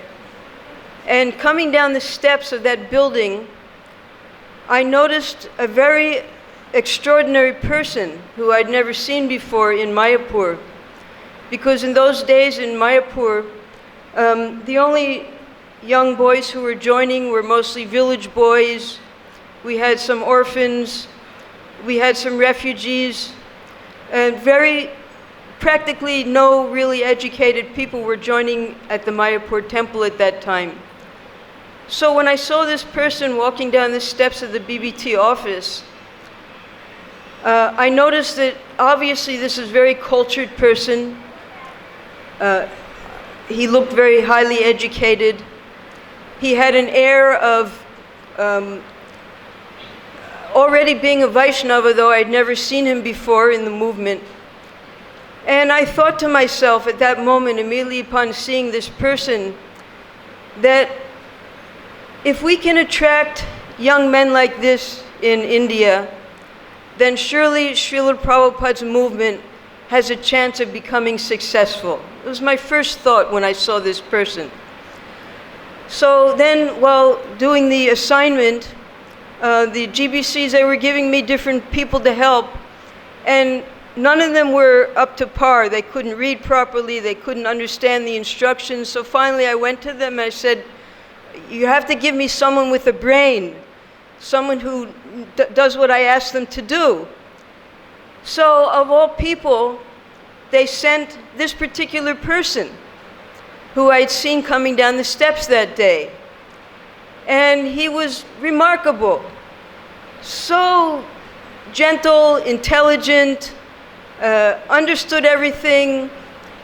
And I never spoke to him as intimately. I just do this, do that, go get this, everything. But I saw that he was genuinely a cultured, educated person who, by Prabhupada's mercy, had come now to live in Mayapur. And then returning to Vrindavan, soon after, Prabhupada came, and who was with him as his servant but that very same person? And then it was confirmed that even Prabhupada picked him up out of all the people in Mayapur and made him into his personal servant. And then within a very short time, Prabhupada gave him sannyas. So this was just further and further confirmation that this person was so special amongst all of the disciples of Srila Prabhupada at that time. So it turned out that this young man was Bhakti Charu Swami. And we were so fortunate to have seen him from the very beginning of his Krishna consciousness and understood his exceptional qualities and how he was able to bring them into service to Srila Prabhupada.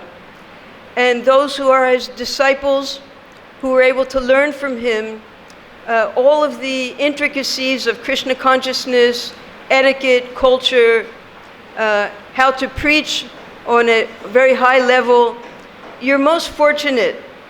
And we aspire to assist you in any way possible. Especially this last year has been especially difficult for the entire congregation of devotees worldwide, but especially for his disciples who are just like orphan children now.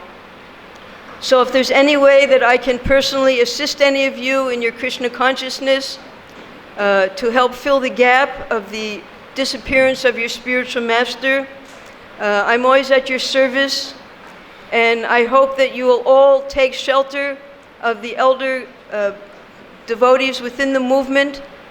We're all here to help you, as a big family, to carry you on as aunts and uncles and brothers and sisters, so that this feeling of intense separation from your spiritual master will be alleviated, knowing that you have a supporting and loving family to help you in your Krishna consciousness.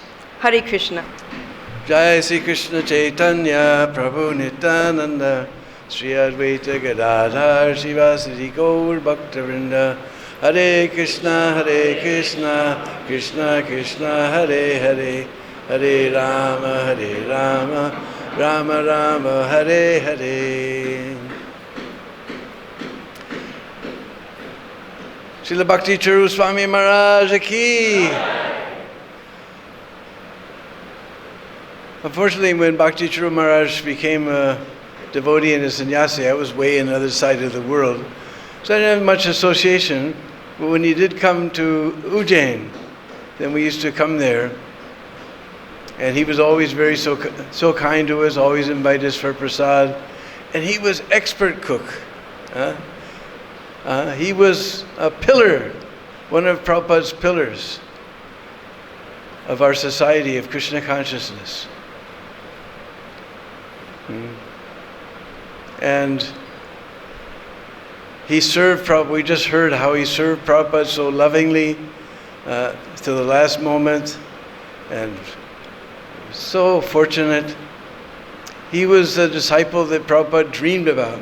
As Prabhupada wanted that the intelligent class of Indians take to this Krishna consciousness and dedicate their life to spreading the mission of Sri Chaitanya Mahaprabhu.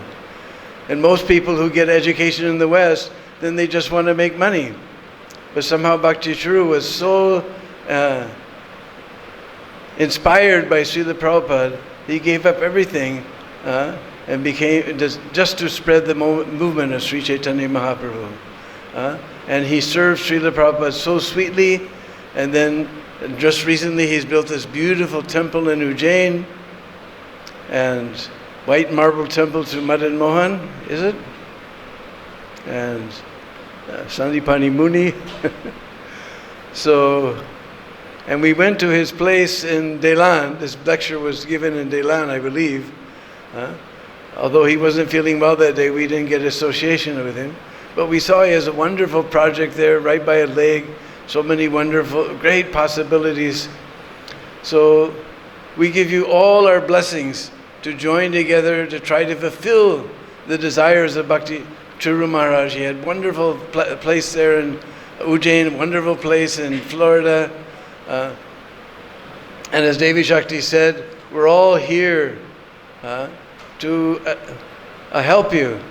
Prabhupada created this society, so we're all here to assist you in any way. We're at your service, because we know what it's like to lose our spiritual master. We just heard.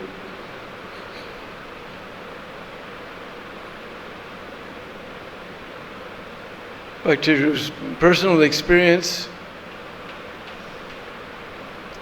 and he was so special. Within same day, first and second, and then shortly afterwards, sannyas. And even some people objected. Why are you giving this new man? Prabhupada, you're all the new men. So he was very sweet. Charu means charming. His demeanor was charming. His talking was charming. His bhajans were charming. His lectures were charming. Everything about him was Charu.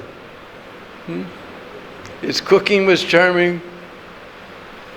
And we very much regret, we offer our condolences to all of you. This is the first year of separation from Guru Maharaj. And we're all here to stand with you to help Maharaj, to complete Maharaj's mission in this world. Srila Bhakti Charu Maharaj ki. Such a beautiful personal memories. Bhakti Charu Swami giving up the final days of our Srila Prabhupada. When we think of Bhakti Charu Swami, we think of his beautiful kirtans, we think of his wonderful kathas. He always spoke very slowly with great purpose in what he was saying. And his kindness to the assembled Vaishnavas coming here to Vrindavan. He would always greet all of his god sisters and god brothers with great respect and affection.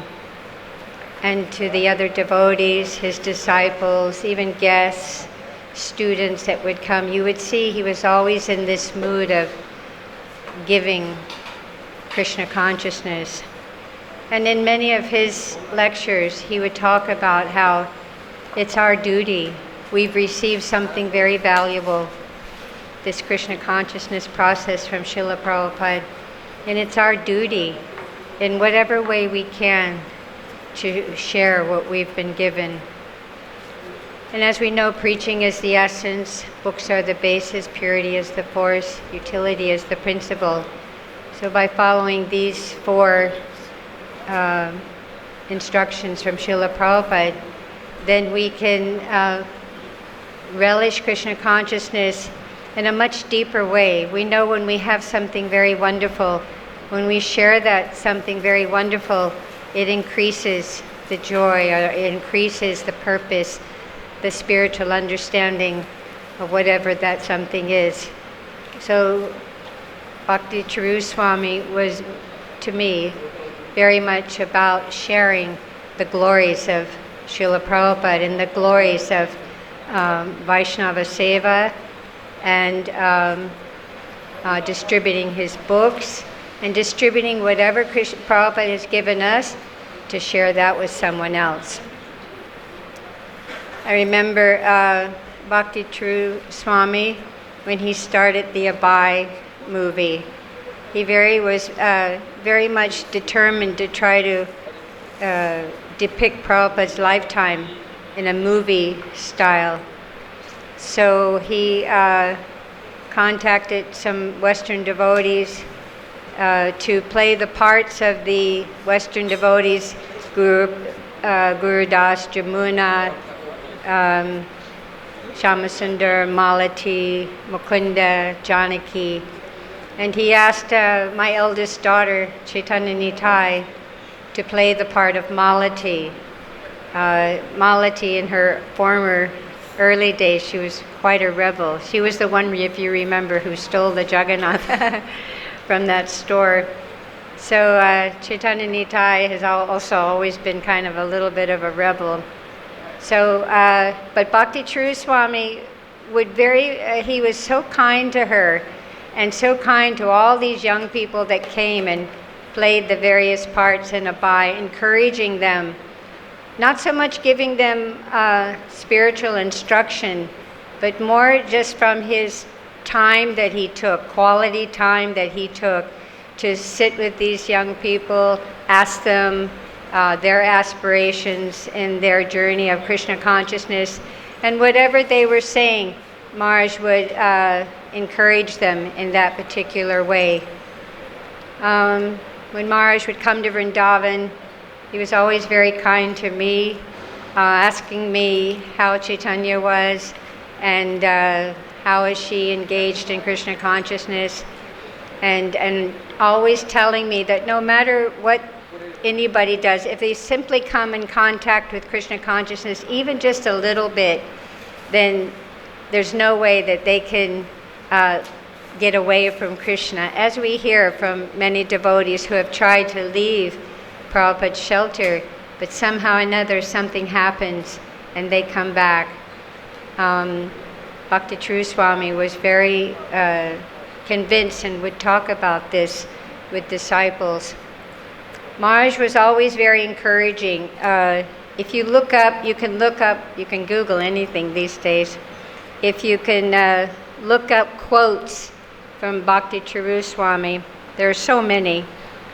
But this one I was very, it just went away. The quote was about the glory of our practice of bhakti is in the struggles to surrender. I find that quite appropriate today, and as someone was saying, in the last few years, especially since Bhakti Charu Swami left us, and in that whole situation that surrounded him at that time. He always encouraged devotees that no matter what their situation was, to just continue on with the process that Srila Prabhupada has given us. We're all struggling in one way or another. This is Kali Yuga, as Srila Prabhupada tells us all the time. It is the place of suffering, the place of struggle. But in following this process of Krishna consciousness that Prabhupada has given us every day, if we just keep moving forward, then we find we get some relief from the struggles, and we taste something that's very real. Otherwise, why are we all here? And Bhakti Charu Swami was very convinced about the reality of Krishna consciousness. And you could feel that in his persona, the kindness and the genuine care that you would feel from him when he spoke to you. Of course, we know it was Bhakti Charu Swami when Prabhupada was upstairs in his room and he smelled the kachori. And as we know, Prabhupada is kachori mukhi. And it was Vibhu Chaitanya decades ago that was making these kachoris. And of course, Prabhupada had only been not even eating, just drinking very little. And it would have been, for a normal person to eat something fried, like a kachori, is disaster for the body. So Prabhupada smelled the kachori and he told Bhakti Charu Swami, I want kachori. And Bhakti Charu Swami and Bhavananda and other devotees, they were saying, no, Prabhupada, you can't have the kachori, it's fried and this will be very bad for you. And he said, I want kachori. So when Bhakti Charu Swami used to tell this story, he said he went down and his hands were trembling. But Vibhu Chaitanya Prabhu, when he was asked to put the kachori on the plate, he immediately took the kachori, put it on the plate, and Bhakti Charu Swami went back up the stairs, gave Prabhupada the kachori, and then Prabhupada said he wanted another one. And so then it was also Bhakti Charu Swami who had to go downstairs, trembling hands, and took the kachori from Vibhu Chaitanya Prabhu, went back upstairs. Prabhupada relished the kachori, and at that time, of course, Prabhupada said, never question your spiritual master. So this was Bhakti Charu Swami's life, as we heard him so eloquently described. You can't help but tears just flow from the eyes to hear that description of the last few days, and how Prabhupada could keep giving the purport, Bhaktivedanta purport, to the pastime of Lord Brahma, and how all the devotees were so concerned for Prabhupada to continue on even for one more moment. But of course, Krishna has a plan. Prabhupada lives eternally with Krishna and Balaram, and Prabhupada had given us his life as when he was here, and now he's asked all of us to continue on with Prabhupada's mission, with his mission, and great personalities like Bhakti Charu Swami.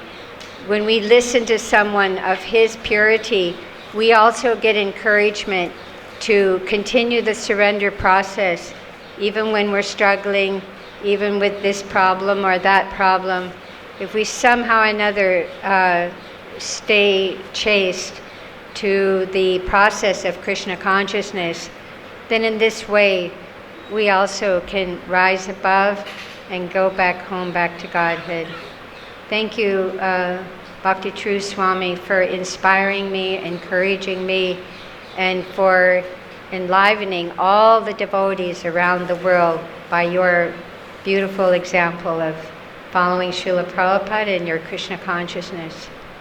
Hare Krishna. Gurave Gaura Chandraya Radhikaya Tadalaya Krishnaya Krishna Bhaktaya Tadbhaktaya Namo Namaha Namam Vishnu Padaya Krishna Pishtaya Bhutale Shrimate Bhakti Vedanta Swami Ti Namine Namaste Saraswati Deve Gauravani Pracharine Nirvishesha Sunyavadi Paschasta Deshatarine. So आज बहुत special दिन है गुरु पूर्णिमा, तो सब लोग Guru Purnima celebration कर रहे हैं भारतवर्ष में। तो इस वेरी स्पेशल डे में जो है भक्ति चारू महाराज भगवत धाम को गए हैं, तो उस उपलक्ष्य में यहाँ हम लोग उनके गुणगान के लिए आज सब भक्त एकत्र हुए हैं। तो भक्ति चारू महाराज को जो है मैं 1976 में जब यहाँ संन्यास लिया था वृंदावन में, उस दिन से मैं जानता हूँ, क्योंकि उस समय यहाँ पुजारी था वृंदावन में कृष्ण बलराम मंदिर में। तो उस दिन जो है प्रभुपाद ने 4 व्यक्ति को, 4 भक्तों को सन्यासी दिया था यहाँ पर। एक तो भक्ति चारू महाराज, और एक भक्ति चैतन्य स्वामी, और एक जो है गेस्ट हाउस में हिंदी अनुवाद कर रहे थे, वो राजस्थान के थे, भक्ति प्रेम योगी उसका नाम था। तब प्रभुपाद जब सन्यास दिए उसका नाम भक्ति प्रेम स्वामी रखा गया। और फिर चौथा जो है मायापुर से भक्त आए थे, भक्ति प्रमोद महाराज। तो ये सब 4 भक्तों को प्रभुपाद ने इसी कोटियाड़ में वृंदावन में सन्यास दिया था। तो उस समय भक्ति चारू महाराज प्रभुपाद के स्पेशल कुक प्रसाद बनाते थे, यहाँ पर प्रसाद बना रहे थे। तो हम लोग पुजारी करते थे, तो कभी कभी प्रभुपाद जी का महाप्रसाद बहुत ज़्यादा हो जाता था। तो भक्ति चारू महाराज जो है प्रसाद लेके इधर वहाँ पर उसमें दरवाज़ा था आने का मंदिर में, लेकिन अभी बंद किया। तो वहाँ से प्रसाद बचा हुआ सब प्लेट में लेके आते थे। तो हम लोग जब आरती करके जब बाहर आते तो महाराज बोलते थे कि ये प्रभुपाद का महाप्रसाद है। तो हम लोग फिर बांट के खाते थे प्रसाद। उनकी कृपा से हमको भी महाप्रसाद प्रभुपाद जी का मिलता था। तो इसलिए भक्ति चारू महाराज बहुत दयालु है, भक्त के ऊपर बहुत कृपालु है, और मेरे ऊपर भी बहुत दयालु है। वो बहुत कृपा मेरे ऊपर, अच्छे कभी भी मेरे से प्रेम से मिलते थे, बातचीत करते थे। और फिर बम्बई में जब भक्ति चारू महाराज ने ये और अभयचरण फिल्म शूटिंग किया था चैम्बूर में, 30 बरस पहले की बात है, 28 वर्ष की बात होगा, और चैम्बूर में। तो पर वहाँ पर जब फिल्म शूटिंग किया उन्होंने भक्ति चारू अभयचरण का, तो बहुत सारे बाहर के बच्चों को उन्होंने लाया था अभयचरण बनाने के लिए, लेकिन कोई सक्सेस नहीं हुई है। तो लेकिन बाद में लास्ट में जो है मेरी बच्ची जो है राधिका, और वो 4 साल की, 3.5 साल 4 साल की थी। तो फिर क्योंकि वो जो फिल्म इंचार्ज थी वो माता जी, तो हमको जानती थी, मेरी पत्नी को भी जानती थी। उन्होंने कहा कि माता जी आपका भी बच्चे हैं, तो बच्ची दीजिए। तो महाराज से बात किया, महाराज बोले हाँ हाँ लेके आइए, ट्राई करते हैं। तो फिर मेरी लड़की को लेके गए शूटिंग के लिए, राधिका, अभी वो हॉलैंड में है। तो जब गए तो उसने ट्रायल लिया महाराज ने कि वो जो चिकन सूप पीने का और वमिट करने का। तो जब ट्राई किया तो फिर बाद में जो है मेरी बच्ची सक्सेसफुल हो गई। उन्होंने चिकन सूप जैसे वो चिकन सूप नहीं था लेकिन मैंगो जूस था, तो मैंगो जूस था वो, तो उसमें तो और जब वो वमिटिंग जैसे प्रभुपाद जी ने वमिटिंग किया था तो उसी तरह से मेरी बच्ची ने वमिटिंग किया, राधिका ने। तो महाराज बहुत खुश हो गए, उनके आपने देखा होगा। और ये अभयचरण सीरियल जो चिकन सूप वमिट किया था वो मेरी लड़की है, बीच वाली राधिका। तो महाराज बहुत खुश हो गए, उनको बड़ा आनंद आया। तो फिर महाराज ने राधिका को जो है एज ए गिफ्ट 20,000 का चेक दिया, उस समय की बात है। तो महाराज प्रसन्न हुए। तो प्रभुपाद चाहते हैं कि बाहर के कर्मी लोग नहीं बने, भक्ति अभय चरण, वो चाहते कि मेरे शिष्य के ग्रैंड चिल्ड्रेन नहीं और बच्चे और ये सीरियल में एक्टिंग करे। तो इसलिए प्रभुपाद ने मेरे बच्चे को सेलेक्ट किया भक्ति अभय चरण बनने के लिए। तो इसलिए महाराज कभी भी जब मिलते हैं, प्रभु जी हाउस राधिका, हाउस राधिका पूछते रहते हैं। और भी एक बार हमको उज्जैन में बुलाया था, तो वहाँ प्रभु जब भी हम लोग प्रसाद में बैठते थे, स्पेशल प्रसाद हमको खिलाया महाराज जी ने, भक्तिचरण महाराज ने मेरे को। तो उस समय उनके गेस्ट भी आते थे, तो महाराज हर समय बोलते थे कि अभय चरण जो है प्रभु जी की बच्चे ने अभय चरण का रोल किया है, वो इनकी बच्ची है बोल के महाराज हर समय ऐसे याद करते हैं। अभी तक भी जब तक थे मिलते थे तो हाउस राधिका, राधिका कैसी है, राधिका कैसी है, महाराज पूछते रहते हैं बारे में। तो इसलिए मैं महाराज को बहुत धन्यवाद देता इस बात के लिए। महाराज ने प्रभुपाद जी का जो है बहुत बड़ा यश पूरा विश्व में फैलाया है, प्रभुपाद जी का अभय चरण सीरियल बनाकर। तो मैं आज इस पवित्र उपलक्ष्य के दिन में महाराज जी को मैं दंडवत प्रणाम, साष्टांग दंडवत प्रणाम करता हूँ। बोलो हरे कृष्णा हरे कृष्णा कृष्णा कृष्णा हरे हरे, हरे Rama Ram Ram Hare Hare. Hare Krishna. As usual, again I am requesting. I understand that here in audience, most of you, if not all of you, understand Hindi. Besides, many devotees have already spoken in English. So I have decided to speak in Hindi, and certainly for that I need your blessings as well. तो मैं हिंदी में ही बोलना चाहता हूँ। परम पूज्य भक्ति चारू स्वामी महाराज का आज तिरोभाव तिथि है। ऐसे आप लोगों की जानकारी के लिए आज पूर्णिमा है, गुरु पूर्णिमा। इस पूर्णिमा तिथि को गुरु पूर्णिमा इसलिए कहा जाता है कि वेदव्यास जी का आविर्भाव आज के तिथि में हुआ था। तो वेदव्यास जी आदि गुरु हैं, सबके गुरु हैं, शास्त्रों की रचना किया।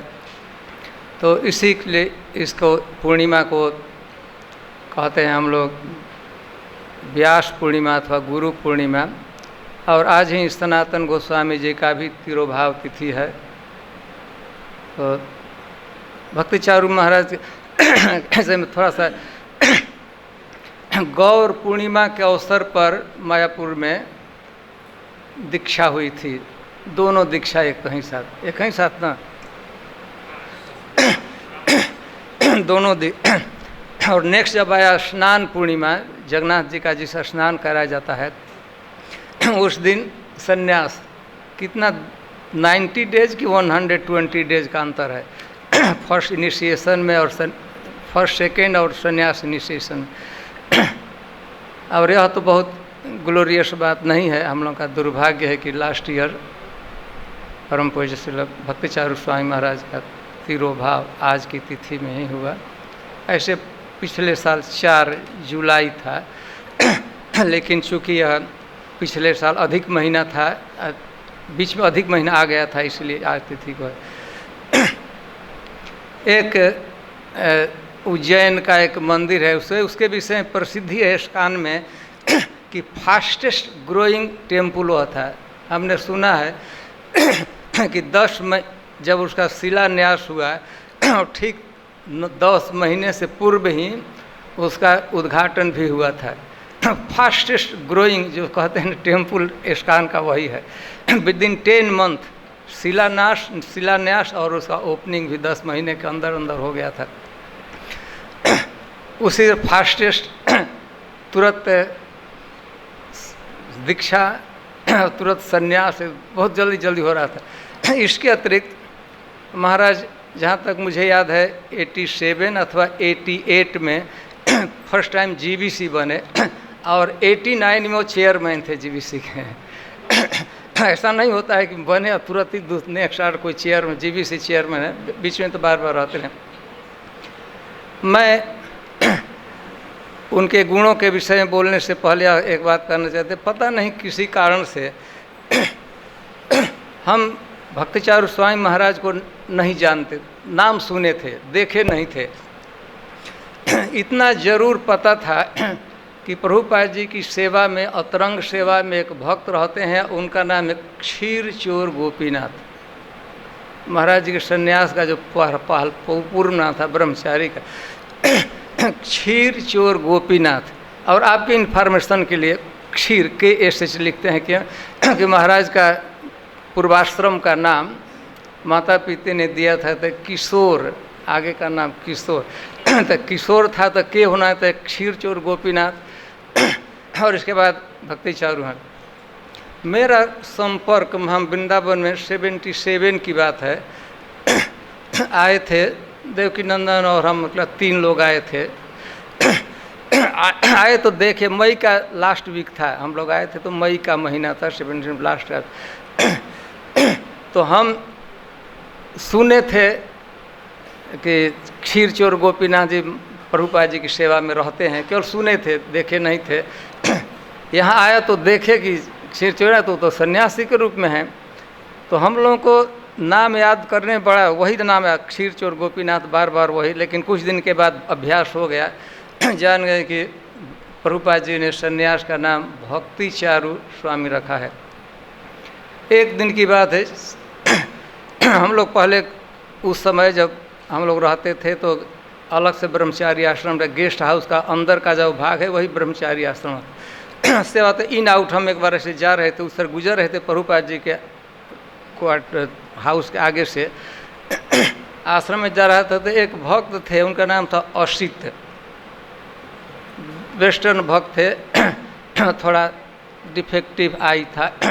तो हमको रोक लिए और हमसे कुछ कहने का प्रयास किए, कुछ कह रहे थे लेकिन हम फिगर आउट नहीं कर पाए कि क्या कह रहे हैं। तो हमको कहे कि होल्ड ऑन, वहाँ के रुक, हमको खड़ा कर दे। हम अंदर प्रभुपाद जी क्वार्टर अंदर गए और लौट कर आए तो भक्तिचारू महाराज के साथ आए। तो भक्तिचारू महाराज ने हमको एक्सप्लेन किया, प्रभुपाद जी के किचन के लिए मूंग का दाल लाना था, ग्रीन वाला, हरा वाला जो होता है छिलका सहित वो लाना। तो असित वही हमको बता रहे थे, अंग्रेजी में बता रहे थे, हमको कुछ फिगर। भक्तिचारू महाराज पहला वही बताए कि आप जाइए लोई बाजार से आप मूंग का दाल जो छिलका ग्रीन होता वह लाना है। तो यह पहला हमारा व्यक्तिगत रूप से इसी संपर्क हुआ। फिर हम लाए, महाराज ही अपने पॉकेट जहाँ से लिए कुछ पैसा भी दिए कि जाना है रिक्शा से, उस समय हैंड रिक्शा चलता से जाना। यह हमारा प्रथम। और हम यह कहना चाहते कि भक्तिचारू महाराज को देखने से पूर्व नाम सुने थे तो उसी समय प्रेम, पता नहीं क्यों पूर्व जन्म का कुछ संबंध है कि कैसे अतरंगता, इंटीमेसी फील होता था अपने जैसा। हम ऐसे इस तरह की भावना 2 सन्यासियों के प्रति हम देखें, लोकनाथ महाराज के प्रति भी नाम सुने थे तभी लगता है कि अपने, पता नहीं किस कारण से। और ठीक भक्तिचारू महाराज देखने से पहले केवल सुने थे तो लगता था कि अपने हैं, कहीं एकदम सौहार्द, इंटीमेसी हमसे क्या होता। तो इस तरह से पहला, और बीच बीच में बहुत सा हुआ। लेकिन एक हम अंतिम संस्मरण भक्तिचारू महाराज के विषय में बताते हैं। तिरोभाव से ठीक 2 वर्ष पहले की बात है, हम लोगों की जो परिक्रमा चल रही थी, वृंदावन की परिक्रमा चल रही थी, तो हम लोगों ने स्पीकर के रूप में बहुलाष्टमी के दिन, राधा कुंड का जिस दिन तो थोड़ा कैलेंडर में कुछ चेंज है इसलिए हम बहुलाष्टमी के दिन, जिसमें प्राय लोग उसमें स्नान करते हैं, भक्त लोग स्नान करते हैं राधा कुंड में। तो हम लोग इनवाइट किए थे परम प्रिय भक्तिचारू स्वामी महाराज जी को। महाराज वहाँ गए, आए तो आए, दिन का समय था, तो महाराज आए तो हम भी रिसीव करने के लिए जहाँ पुलिस के लोग रोकते हैं तो वहाँ तक आए थे, जैसे से पार किए। फिर हम लोग वहाँ तक मोड़ तक गए जहाँ से राइट टर्न लेना होता है, तो वहाँ के बाद कार नहीं जाने दिए, तो सब उतर कर पैदल जाना पड़ा, क्योंकि उस दिन व्हीकल अलाउ नहीं करते थे। तो महाराज उतरे कार से, तो कितना प्रेम से उस भूमि को उन्होंने टच किया, प्रणाम किया गिरिराज जी को और वृंदावन की भूमि को। वह उसका प्रेम ब्रज भूमि के प्रति, वृंदावन की भूमि के प्रति, राधा रानी के स्थान के प्रति, राधा कुंड के प्रति, और ग्रेसफुली जो वॉक कर रहे थे उनके साथ हम लोग वॉक करे, तो हम लोगों को लगता था कि आज हम लोग बहुत बड़े आदमी हो गए महाराज के साथ चलते चलते। तो हम हमेशा राधा कुंड में स्नान करते हैं, लेकिन उसमें स्पेशल, चूँकि महाराज सन्यासी थे, मैं भी सन्यासी था, और भी शिष्य लोग थे, महाराज जी के फॉलोअर हम लोग थे।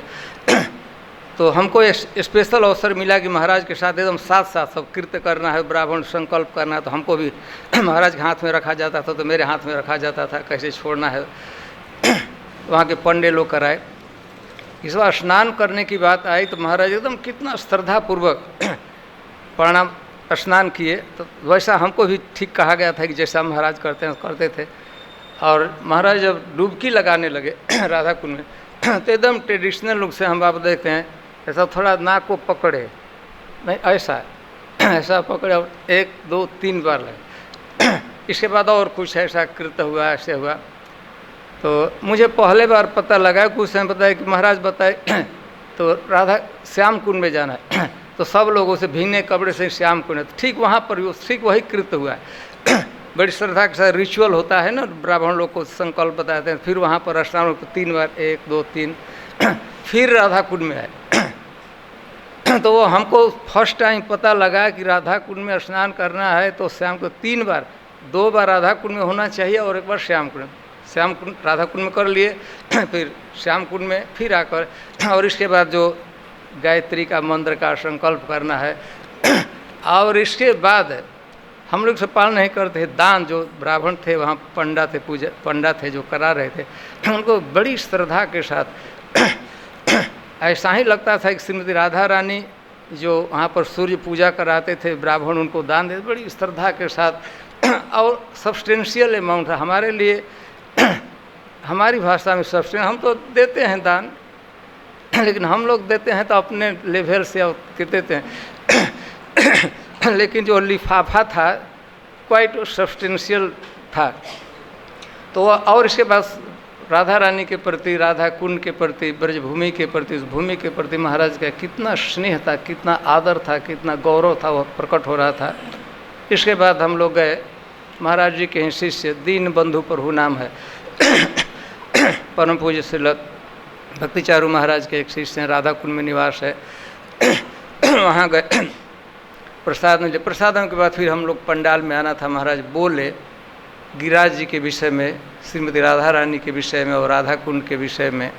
आज तक उनके वाणी को याद करके हम लोगों का हृदय परिक्रमा के जिनके भक्ति पलावित हो जाता है, संतुष्ट हो जाता है। तो हमारा यह अंतिम व्यक्तिगत रूप से संपर्क है, और भी बहुत से उनके गुण हैं। माता जी कोई बोल रही थी नहीं सॉरी, दीन बंधु प्रभु पढ़ रहे, चारू का अर्थ होता है बढ़िया, सुंदर। तो हर एक सेंस महाराज का शरीर भी देखने में फिजिकल अपीयरेंस खूब बढ़िया सुंदर था। और महाराज जो वाणी बोलते थे तो ऐसा कान में प्रवेश करता था तो ऐसा लगता था कोई अमृत इसमें डाल दिया है और जाकर हृदय को एकदम संतुष्ट और प्रसन्न कर देता था। तो हर एक सेंस में भक्ति तो था ही, उसमें तो चारू भक्ति चारू तो थे, लेकिन इसके साथ उनका व्यवहार था, भक्तों के साथ डीलिंग, उनकी वाणी और उनका शारीरिक पर्सनल अपीयरेंस सब कुछ बहुत सुंदर था, बहुत आकर्षित करता था लोगों को। तो हम इतना ही कहते हैं। इसका हरे जय श्री भक्ति चारू स्वामी महाराज जी की। Hare Krishna. Dina Baba, Hare Krishna. Should I speak in English और हिंदी और अंग्रेजी?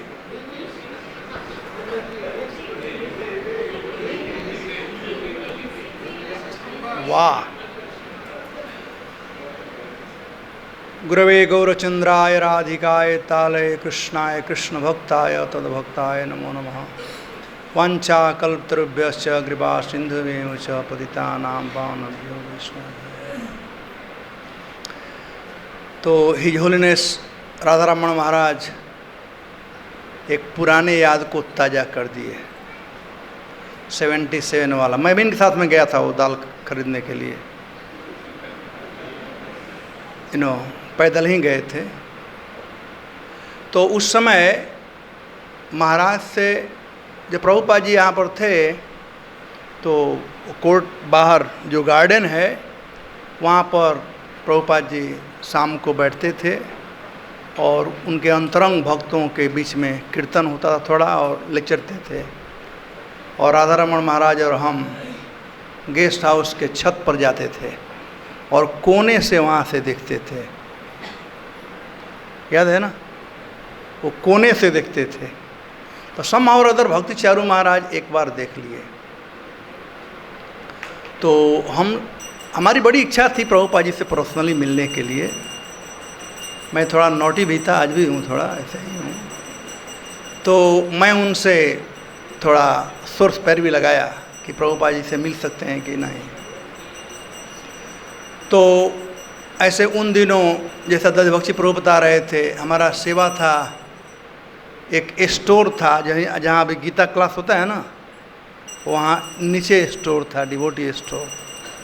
और प्रेम जोगी अनुवाद कर रहे थे, तो उनके साथ में प्रेम जोगी छोटे रूम में गेस्ट हाउस में रहते थे, भागवतम का फर्स्ट कैंटो अनुवाद कर रहे थे। तो उनको सहयोग करना। तो हमसे भक्ति चारू महाराज पूछे मैं क्या करता हूँ, तो बताया। तो उन्होंने कहा कि प्रभुपाद जी का किचन था, एक परिक्रमा मार्ग आप जाओगे तो कोने में छोटा सा खिड़की है, वह किचन था वहाँ पर। तो उन्होंने कहा कि तुम इस समय वहाँ पर आना और मैं तुमको प्रभुपाद जी के पास ले जाऊँगा।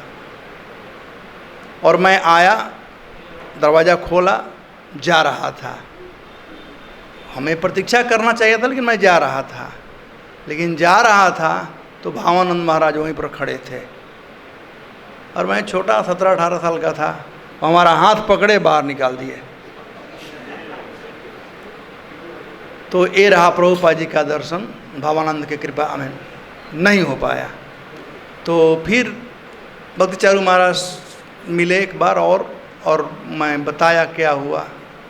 तो कहे ठीक है देखता हूँ। प्रभुपाद जी का स्वास्थ्य उसमें ठीक उतना नहीं था। आई थिंक जुलाई का महीना था, जुलाई था राइट, गर्मी का दिन था। हम लोग मंदिर सफाई करते थे, ऊपर से गर्मी नीचे से गर्मी, बीच में हम लोग जून, ओके जून या जुलाई था। महाराज अभी संन्यास लिए थे, नया संन्यास लिए थे। तो मैं कभी कभी जब बम्बई में उनसे मिलता था तो वे कहते थे कि आपका एक कर्जा बाकी रह गया है। लेकिन प्रभुपाद जी आज भी हैं। तो मैं आशा महाराज प्रभुपाद जी से मिलाएं, there no doubt in that. वाणी के रूप में प्रभुपाद जी के, महाराज के साथ में हम लोगों का बहुत आत्मीय संबंध रहा है। जुहू में इतना हमारा सौभाग्य रहा है कि जो भी था महाराज से हम बात कर सकते थे। महाराज थ्रो जेंटिलमैन थे सब प्रकार से, अपने आचार में, विचार में, व्यवहार में। जब भी वे बॉम्बे आते थे तो हमेशा या तो ब्रेकफास्ट के लिए और नहीं तो लंच के लिए बुलाते थे। उनका प्रसाद खाने का एक स्पेशल ये था। अच्छे कुक थे और अच्छे प्रसाद खाने वाले भी थे। तो मैं अंतिम दिनों का कुछ बात कहूँगा। महाराज जाने से पहले वो अंतिम लेक्चर था, बाहर आप लोग वीडियो भी देखा होगा। जब एक कोरोना काल आया था तो मैं इससे चिढ़ रहा था शुरू से ही। आज तक मैं विश्वास नहीं किया कि कोरोना होता भी है या हुआ है। ज़बरदस्ती कभी कभी मास्क पहन लिया तो पहनता नहीं था। तो जब महाराज आए तो मीराबाई के घर थे, फिर वहाँ से मंदिर आए। गेस्ट हाउस के एंट्रेंस पर मैं और ब्रजहरी हम गेस्ट हाउस में बैठ करके बात कर रहे थे। तो महाराज आए तो हम प्रणाम किए और महाराज जी प्रणाम किए, और प्रणाम करने के बाद हम लोग गलबाही करते थे। मैं थोड़ा कभी कभी उनको दबा देता था जोर से, तो महाराज बोलते थे अच्छा मसाज हो गया थोड़ा। तो मैं गलबाही किया, महाराज को आलिंगन किया, और महाराज जब ब्रजहरी के पास जा रहे थे तो ब्रजहरी पीछे आ रहे थे। वो आलिंगन नहीं करना चाहते थे क्योंकि कोरोना चल रहा था ना। तो महाराज से मैं कहा, महाराज ये लोग डरपोक लोग हैं, डरने वाले हैं, मैं डरने वालों में से नहीं है, चिंता मत करो। तो उसके बाद उस दिन दूसरे दिन महाराज क्लास दिए, और उस समय जब शुरू में सब कुछ बैन हो रहा था तो यहाँ तक था कि चरणामृत भी नहीं लेने का, वो भगवान का आशीर्वाद था वो भी नहीं लेने का, फूल भी नहीं लेने का, वो भी नहीं लगाने का। मुझे बड़ा चिढ़ चढ़ रहा था ये सब देख करके। तो मैं महाराज से प्रश्न किया, आप लोग लेक्चर सुन सकते हो, वो अंतिम मेरा क्वेश्चन था कि महाराज कोरोना पावरफुल है कि कृष्ण पावरफुल है? जब हम कृष्ण का भक्ति कर रहे हैं तो फिर सब करने की जरूरत है। तो महाराज बहुत अच्छा तरह से उत्तर दिए कि पावरफुल तो कृष्ण ही हैं, लेकिन इसका मतलब ये नहीं है कि हम लोगों को सावधान नहीं रहना चाहिए। ये सब्सटेंस है उनके आंसर का, ऐसे बड़ा था। और महाराज भी हमारे, क्योंकि जब पहले हम मिले थे तो हम दोनों आदमी हंस रहे थे कोरोना के विषय, तो मैं समझा कि वो जो मेरा प्रश्न है उसका उत्तर हमारे अनुसार ही मिलेगा, ताकि मैं कह सकूँ कि चरणामृत तुम लोग दिया करो और सेंड डोंट लगाया करो। मैं नियम तोड़ना चाहता था, लेकिन महाराज ने सपोर्ट किया। फिर उसके बाद उसी दिन शाम को महाराज से हम मिलने गए थे। मीराबाई महाराज के एक शिष्य हैं, मुकेश और मीराबाई। तो महाराज प्राय जुहू रहते थे मंदिर में, और फिर वहाँ रहते थे कभी कभी, अंतिम दिनों में वहीं रहते थे। तो वहाँ पर हम लोग, महाराज स्पेशली बुलाए थे दोपहर में, कुछ ज़रूरी काम था, और वो बात था, हम लोग हेलीकॉप्टर का बात कर रहे थे कि मायापुर से भक्त लोग आते हैं, रोड इतना ख़राब है, तो महाराज हेलीकॉप्टर सर्विस शुरू करना चाहते थे। हमारे एक भक्त हैं कैप्टन सलारिया, उनके पास करीब 25 हेलीकॉप्टर है, और उनका बहुत बड़ा होटल है वैष्णव देवी के नीचे, जहाँ नव जोगेंद्र महाराज का मंदिर है। कौन जगह है वो जगह? कटरा, उधमपुर। और यहाँ इनका बहुत बड़ा होटल है, और वहीं हेलीपैड है, और वहाँ से इनका काम था वैष्णव देवी का दर्शन कराने के लिए। तो मैं इस कैप्टन से बात किया कि यार हेलीकॉप्टर चाहिए, तो बोला ठीक है, कितना चाहिए बताओ। तो मैं बड़ा खुश था, महाराज से पूछा महाराज कितना चाहिए, तो महाराज बोले कम से कम 2 तो चाहिए ही। कैप्टन, मैं समझा कि मुफ्त में दे देंगे कैप्टन, तो महाराज बोले कि बुलाओ और हम बैठकर बात करेंगे। तो मैं कैप्टन को बुलाया था, बात हो रहा था। हम लोग चाहते थे हेलीकॉप्टर केवल गौर पूर्णिमा के समय के लिए, हमेशा के लिए नहीं। कैप्टन बोले कि मैं दे दूंगा हेलीकॉप्टर, आपसे मैं चार्ज नहीं लूँगा, लेकिन फ्यूल का चार्ज आपको देना पड़ेगा। उसके बाद लैंडिंग और स्पेस हेलीकॉप्टर के लिए जो वो देना पड़ेगा। महाराज तैयार हो गए थे उसके लिए, लेकिन कैप्टन एक बात और कह रहे थे कि आप साल भर के लिए लीजिए, केवल 1 महीना के लिए नहीं, पूरे साल के लीजिए। तो 11 बजे हम लोगों का मीटिंग था, बाद में कैप्टन को हमने चले गए। फिर महाराज हमको 3 बजे बुलाए और हम लोग बात करने लगे। तो महाराज हमसे पूछे कि what do you think, should we take for whole year और ओनली फॉर गौर पूर्णिमा? तो मैं कहा कि महाराज यदि बिजनेस प्लान हो तो 1 साल में कोई तकलीफ नहीं होना चाहिए। तो हम लोग वर्कआउट कर रहे थे कि कितना भाड़ा होना चाहिए एक तरफ का, और ये पड़ रहा था करीब 10,000 रुपया पर एक साइड में। तो महाराज कहे कि शायद इतना नहीं हो पाया, लेकिन फिर भी हम लोग बात करेंगे। तो ये महाराज का अंतिम प्रोजेक्ट था। तो इस माध्यम से मैं कहना चाहता हूँ कि महाराज बहुत कंसर्न थे भक्तों के सुविधा के लिए। खाना पीना तो एक चीज़ था, भक्तों को सुविधा के लिए, भक्त लोग दुखी न रहें, सब प्रकार से प्रसन्नतापूर्वक भगवान का सेवा कर सकें, ये महाराज का ये था। एक आध दो बार हम लोग आर्गूमेंट किए महाराज से, आर्गूमेंट होती रहती थी कभी कभी। बिजनेस में प्रायः पैसा वो खोदते थे। भीमा प्रभु थे, मैं था, जसोमती नंदन। महाराज को हम लोग घेर लिए। महाराज गेस्ट हाउस में रहते थे, रूम नंबर 507 में।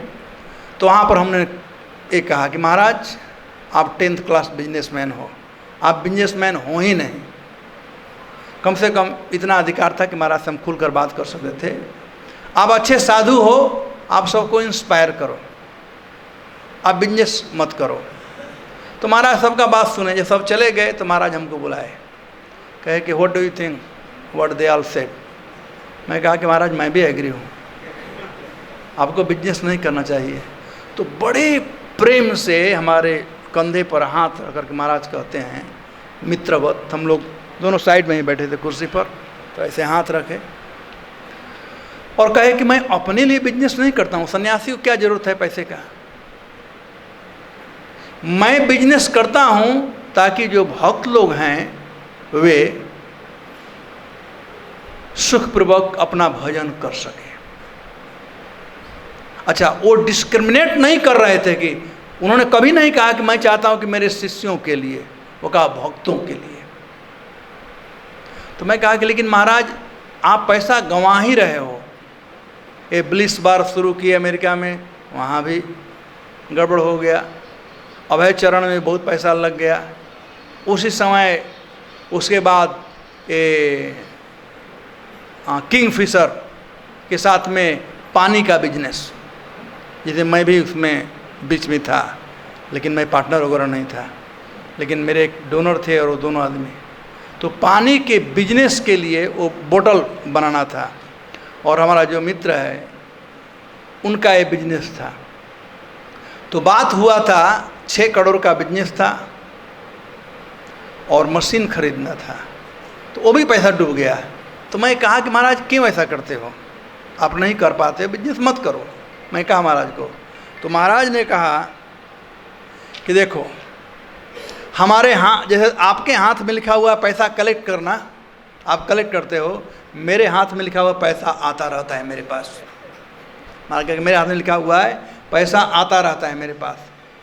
अब उनके वो कर्मा है, ले जाएंगे, लेकिन मुझे दुख लगता है कि कृष्ण का पैसा वो लोग रहे हैं, जिसके चलते उन लोगों को दुख हो सकता है। बस यही मुझे दुख लगता है। और भगवान बड़े दयालु हैं, पैसा आता भी है जाता भी है, लेकिन फिर भी हमें पैसा कमी नहीं होता है, पैसा होता है, आ जाता है। तो महाराज बात सही है, हम लोग देखे हैं कि महाराज जिससे चिपक जाते हैं, मैं अपने भाषा में कह रहा हूँ, वो उनका हो जाता है। मैं अभी लास्ट वीक बात कर रहा था उज्जैन से, भक्त लोग हमको बुलाए थे जूम पर। एक बार तिरुपति में जीबीसी मीटिंग चल रही थी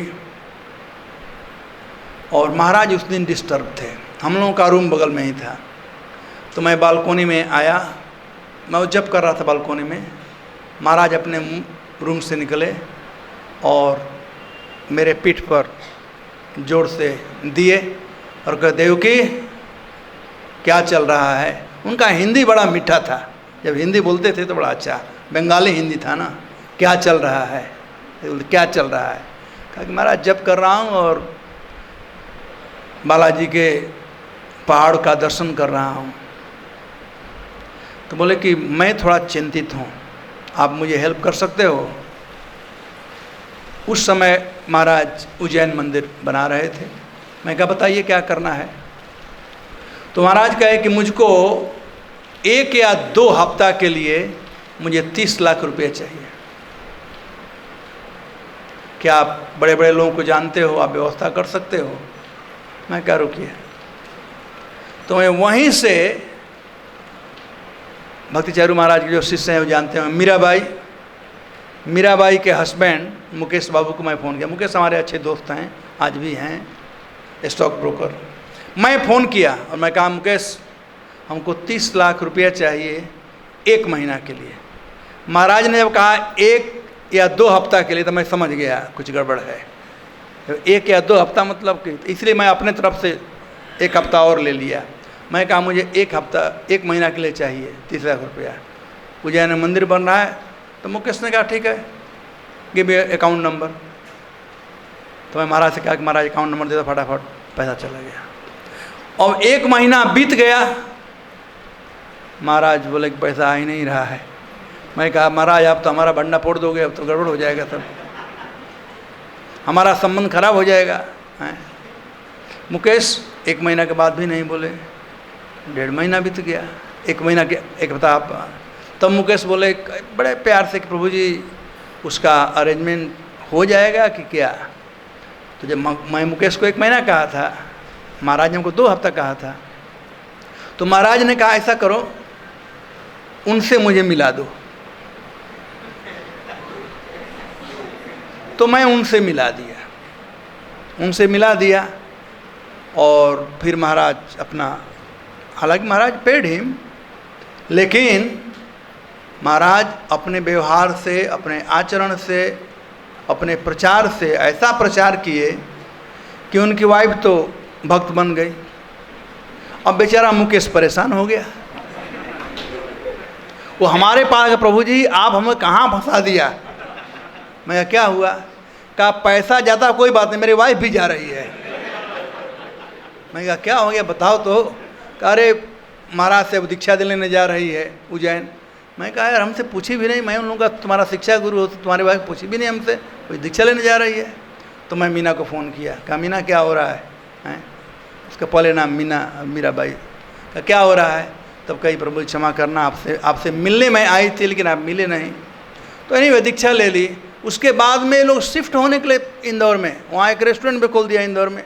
and Mukesh you to give 10 lakh rupees per month to maintain Ujjain. वो जानते होगा ये वाला था उस समय, 10 लाख रुपये पर मंथ।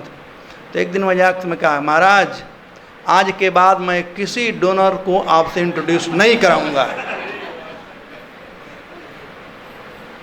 ये मुकेश हमसे बात भी नहीं करता है, हमारा चेला था पक्का है, हमसे बात भी नहीं करता है।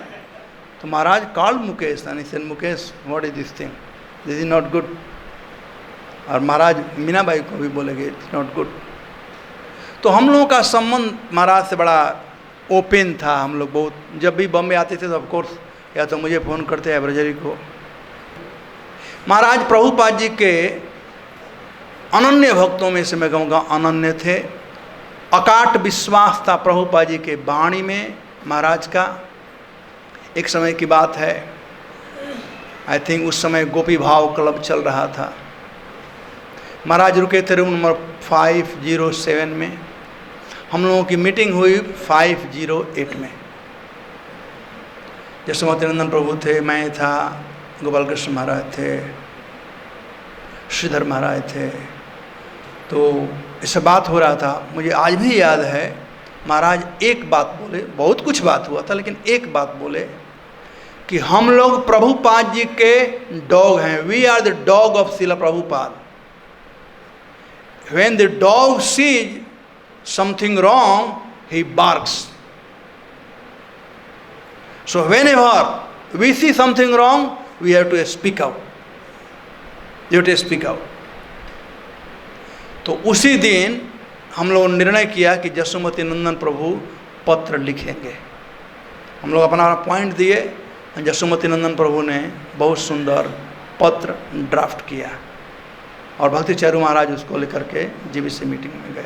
फिर रेस्ट इज हिस्ट्री। तो मैं कर रहा कि महाराज का अटूट विश्वास प्रभुपाद जी के वर्ड में। मैं ज़्यादा समय 2 बात और बोल दूंगा, हर बोल ठीक है ना। 2 बात और बोलना चाहता हूँ। बहुत कुछ है, करूँ क्या, छांटता हूँ कहाँ से लेकर के आऊँ। एक बार ब्यूरो मीटिंग हो रही थी जुहू में और महाराज जब उज्जैन कर रहे थे तो बहुत कुछ अनऑथराइज हो रहा था, जो कि ब्यूरो के अनुसार नहीं हो रहा था। शायद आप उज्जैन थे उस समय, घर बना करके बेचना, ये करना वो करना, ये सब ब्यूरो के नियम के अनुसार। तो बहुत झगड़ा हुआ, बहुत झगड़ा हुआ। On one point Maharaj walked out, he said I am living ISKCON, I am living ISKCON, और वो चले गए। तो हम लोग बात कर रहे थे, but after 10 minutes he came, he offered sastang dandavat, and he was almost like in tears, feeling regretful why he uttered this word that I am leaving ISKCON. So Maharaj ISKCON के loyal भक्तों में, I mean really वो बड़ा stressful situation था। Government से परेशानी, paper में आ रहा था उज्जैन में, और ब्यूरो भी पीछे चढ़ उनके पहुंच गया। स्पेशली भक्ति रूप प्रभु हमारा लकीर का फ़कीर है, तो वो परेशान। तो Maharaj out of frustration, but later on he apologise, and we all know that he has given a standing order to disciple that never leave ISKCON, always stay in ISKCON. So there are many more things I could have go on talking. I can do 7 days Bhagavad Katha on this Maharaj, but क्या करेंगे, समय देखना पड़ता है। अभी सुबह में जुहू था, अभी यहाँ पता नहीं और कहाँ होगा। धन्यवाद। हरे कृष्ण। श्रील प्रभुपाद की जय। We are missing Maharaj. Really, we are missing Maharaj. As Radharaman Swami Maharaj says, everything Maharaj did fast, and he left us fast also. He was initiated fast, he took sannyas fast, he became chairman of the GBC fast, and then he left us fast also. When this was the last lecture Maharaj gave, and those who were here, they saw what Maharaj was speaking. Prabhupada's living in Vrindavan, and Maharaj was in tears. And what I realized, Vrittasur was already reached to the abode of the Krishna, and Indra's Vajra was only cutting the dead bodies. So on that day Maharaj's mood was to join Prabhupada. Corona was nothing. This is my realization. If this is the last lecture, and then Maharaj's mood was, he was feeling separation from Prabhupada like anything. Those who watched that, Maharaj was in tears. So it was enough here.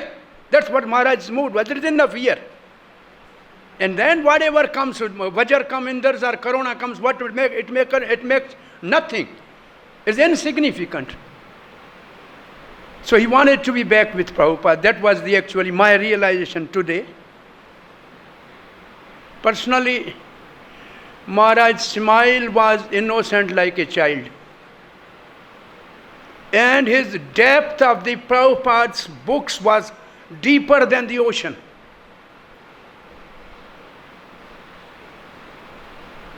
So many books of Prabhupada are translated in so many languages, but the bona fide translation is Bengali, which is done by Charu Swami Maharaj. And the other Gujarati is bona fide done by Yashomati Prabhu. Because they are the devotees, they translate it as it is. The other translate, we teach here every day, we know so many mistakes in Hindi and other translations.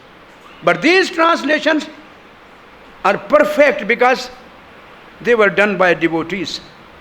And first time I saw Maharaj, when Maharaj was translating Prabhupada's books and Mayapur, and I never saw, he never met me, but he just said, "You sing now," and I am the worst singer in the world. I am the worst singer in the world, and Maharaj is the best singer in the world. And he said, "You sing," and I'm not singer at all. Only it was Mayapur, I said, "Nitai Goranga, Nitai Goranga." And for a few minutes I chanted, and we all were dancing too. Rajanath Swami Maharaj was there and Narad. I did not chant Hare Krishna, because that I cannot continue chanting for 10 minutes. So this was our first meeting with Maharaj. Nitai Gaur, Nitai Gauranga, Gaur Hari. Then I'm taking the notice of the time. In Delhi, Maharaj was staying in one house, and next day he was flying, and I was supposed to come in that same house, and I was also that next day flying somewhere. So the place where the Maharaj was supposed to stay, there was some other sound is going on, kuch gana bajana chal raha tha. So Maharaj said, it is disturbing, I cannot sleep. Even Maharaj trained me. What I wanted to say, before I will continue this afterwards, baat mein. Maharaj by nature was a prince, एक शहजादा था. पैसा उसके लिए कुछ भी नहीं था देवकी नंदन, वो शहजादा था. He was a prince actually. वो तो ठीक है, उसने सन्यास लेके सब प्रभुपाद के चरणों में अर्पण किया. By nature he was prince. He was not ordinary person. Definitely there is no doubt about that. ये और मैं महाराज ने कहा कि साहब में ऐसा करो, वहाँ शोर हो रहा है, I cannot sleep there. So you go there, I will stay there. But before that, where are you going? As well, I am going to Dubai, but then I am going to Bangladesh this time to have a darshan of the. He said, you don't know Bengali, what you will do Bengali? You go to the Ujjain and do Bhagavad-Gita. He changed my program, and he said, you come to the Ujjain. And that was the first katha we did there. And Maharaj, one day he came and sat with his asan in the katha, and he was hearing katha. So humble was the Maharaj. So from that first Maharaj's order, that you have to come for Jagannath and do katha, since that day till this Jagannath Yatra, 7 days, I was online speaking every day about Jagannath Katha. So this is my relation with Maharaj, to serve Maharaj project in Ujjain by having at least 7 days Hari Katha with the congregation will continue as long as we can join back with Maharaj. Hare Krishna. Om Jnanam Timirandasya Jnanam Jnana Shalakaya Chakshur Umilitam Tasmai Shri Gurave Namah Vanchakalpatarubhyascha Kripa Sindhubhya eva cha Patitanam Pavanebhyo Vaishnavebhyo Namo Namaha.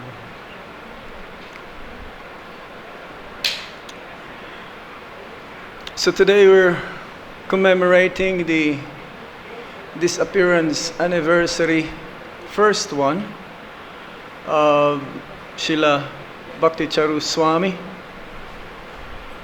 In our movement we have many, many moons, not just one. It's like, what is the use of many, many stars if there is no one single moon? Which means that Srila Prabhupada is a pure devotee, and also he says that if I can make one pure devotee, then I will consider my mission to be a success. And in our movement we have many, many pure devotees. Some of them have left already, departed, and some are still here serving, and we learn from them how they are attached to Srila Prabhupada. So Srila Bhakti Charu Swami's attachment to serve and please Srila Prabhupada till the very last day of his life was very visible. And even during, before his last days, he wanted to please Srila Prabhupada and have everyone know about Srila Prabhupada, that he created this Abhaycharan series, not just a 2-hour movie or film, but a series of 25 segments, 25 minutes segments. So even this very day, that film or that segments of series being shown or being watched. So we will remember Srila Prabhupada through His Holiness Bhakti Charu Swami. One thing I can tell is that you can tell the tree by its fruit or fruits. So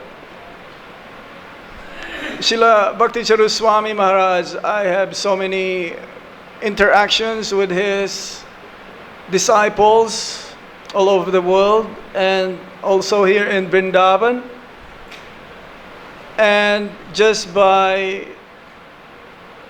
association with his disciples, I can tell that they're very dedicated also, very sincere, very cultured, well-mannered, like their Guru Maharaj.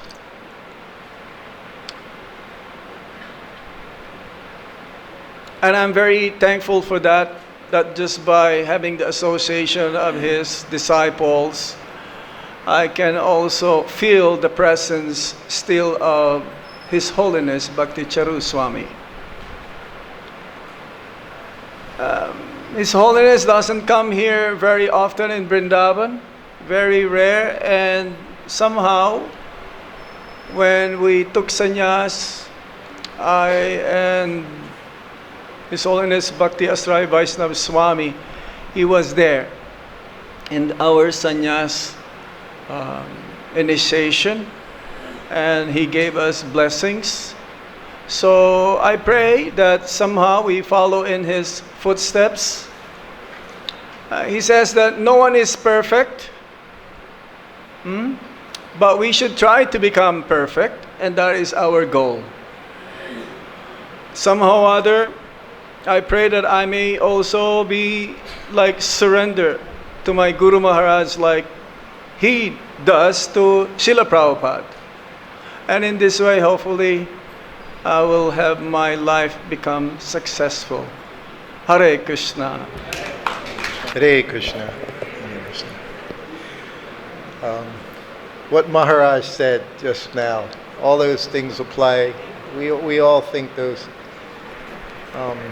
these things as well, and I don't want to repeat what others said, and even repeat what I said myself a few months ago and last year. It's hard to imagine it's been 1 year. Maharaj was a friend. We shared some mindsets, I guess we could say. As I've mentioned, I spent time with him, mostly recently in Atlanta. I see all this offering here. You knew when Maharaj was there, he'd see that everyone had nice prasadam. This is Vaishnava, to see that everyone is taken care of. He always saw that I was taken care of nicely. I remember years ago when I saw him, when he told me a story, and maybe you've all heard it, probably he's told it, I'm sure he's told it to others, when he was here with Prabhupada in Vrindavan. When he started telling me the story, I was thinking it was going to be very serious. Because he said, I was with Prabhupada, and he said I was in Maya. Maharaj was in Maya, he said. And I was thinking, oh, what is he going to say to me? I couldn't imagine. And he even told Prabhupada. He went to Prabhupada with it. And he said, Prabhupada, here in Vrindavan, he said, I go into town and I visit the sweet shops. I looked at it. He said, and I just eat the sweets. He said, without even offering them. He was very upset. Prabhupada, of course, looked at it. Vrindavan, everything is prasadam. I always remember, these are the rules and regulations I remember. Everything's prasadam. And I remember Prabhupada saying, everything is prasadam. Right? Everything is Krishna's mercy. It's just a question of realization and understanding. So he was very wonderful. All these things that are being said, I found him to be very unpretentious, that side of him. It's what made me marvel about Srila Prabhupada, the simplicity of a pure devotee. They can do anything, but at the same time they remain simple, pure-hearted, everyone's well-wisher. Maharaj was certainly, he was all of those things. I regret I never took him up. He was always inviting me to come to Ujjain. And he was perplexed. Sometimes he would say, you should come when I'm there. And then he'd say, no, you shouldn't come when I'm there. You should come when I'm not there. His feeling was, if I came when he was there, I wouldn't be given due respect because everyone would be focusing on him. So he didn't like that idea. He wanted to see that I was taken care of nicely, that I got to speak about Srila Prabhupada. Everything he had, like I said, when I would speak, it could be a year apart, and he would be so happy. Brilliant! It's a word he'd like to use. He said, that was brilliant.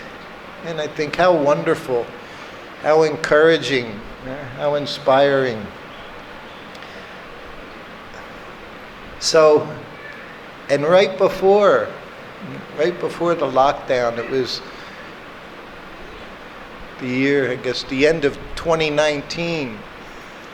And at that time I was arranging my trip to go to Mauritius, South Africa, and Africa. And before I was going there, I had a few weeks, I had 2 weeks, and he kept telling me to come there now, come there. And I needed some dental work done. It was literally almost a week's worth of work. So I missed that opportunity. I know all of you have the same feeling, so many opportunities missed. I heard it just yesterday, read it all the time, Prabhupada saying, not 1 second. Once it's gone, you can never get it back. That's why that song is there, huh? Yea, Anila Prema Dana. So all you can do is beat your head against the rocks thinking what I didn't get, what I should have done, what I didn't do.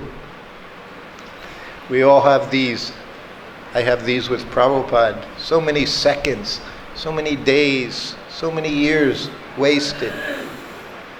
But we have to see the other side of it as well. Not wasted. We're all here now, by the mercy of our spiritual master. We're all engaged in devotional service, by the mercy of our spiritual master. So he's always there with us. It's like sometimes people will ask me, Srila Prabhupada, what's it like? How can you say what's it like? What I can say is, I used to massage him every day, was touching his body. But nowadays I can feel closer to him than I even did at that time. Sometimes that feeling is there as well. When I was young, not so much experience in the world, not so much understanding of everything I was hearing from him every day for hours and hours a day, classes, morning walks, room conversations, massage conversations. All those things are gone, but it will all come back. Everything Maharaj has given you, it's never lost, just like he's never gone. It's a matter of service, and then comes the realization. I just heard Prabhupada say in the purport yesterday, no question of becoming Krishna conscious without the Guru. Independently, you cannot do it. And if you think you can, then you're just rascal, Prabhupada say, that big rascal. So his blessings are there, mercy is there, so many instructions are there. We're all very fortunate. I could say you're all very fortunate. He's given so much of himself, and he continues. just as I see Prabhupada continues to shower blessings. You just have to get out there in the sunshine and take it. Maharaj had some very, I think, specific directives over the years, things he wanted to see happen, things he was praying his disciples would help him with, accomplish.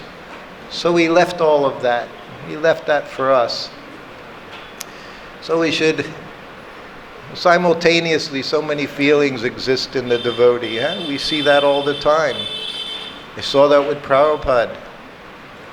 Sometimes that humility, 1/10,000th part, the tip of the hair. Other times such pride in what he had accomplished by the mercy of his spiritual master. He would even say by the mercy of his disciples. So that's there. So today, again, I quote Prabhupada in Mayapur back in 1975. The only building we would see practically within our vision was the Lotus building. Otherwise you could see kilometers this way, nothing but fields. And Prabhupada was looking towards the Janmastan, Lord Chaitanya. And that's what he said. He pointed to the temple, the birthplace of Lord Chaitanya. He said, this is Janmastan, Lord Chaitanya's birthplace. And then he pointed right there, right at his feet, right there at the Lotus building. He said, Karmastan, the activities of the devotee. He said, Karmastan more important than the Janmastan. Imagine, he was saying that in Mayapur, Lord Chaitanya's birthplace. We strive to go there, offer our obeisances, offer our life eternally. But it's the activities that we cling to. So Maharaj, so many wonderful services he's done over the years, more and more as years pass by. More and more he spread out his idea of what he could do, how he could serve Srila Prabhupada. So our good fortune is we're able to continue in that service. And as we know, our meeting will always be there again, just some time, seconds, minutes, hours, days, weeks, months, could be years. But it all goes by very quickly if we stay connected, we stay absorbed in our service. Srila Bhakti True Maharaj Ki Jai. Namam Vishnupadaya Krishna Prasthaya Bhutale Srimati Bhakti Vedanta Swami Namane Namaste Sarasvati Devi Gauravani Pacharane Nivasesha Shrinivari Paschati Deshatarane. So, Bangla eta khub mishti bhasha. Ami shatta balchi baki.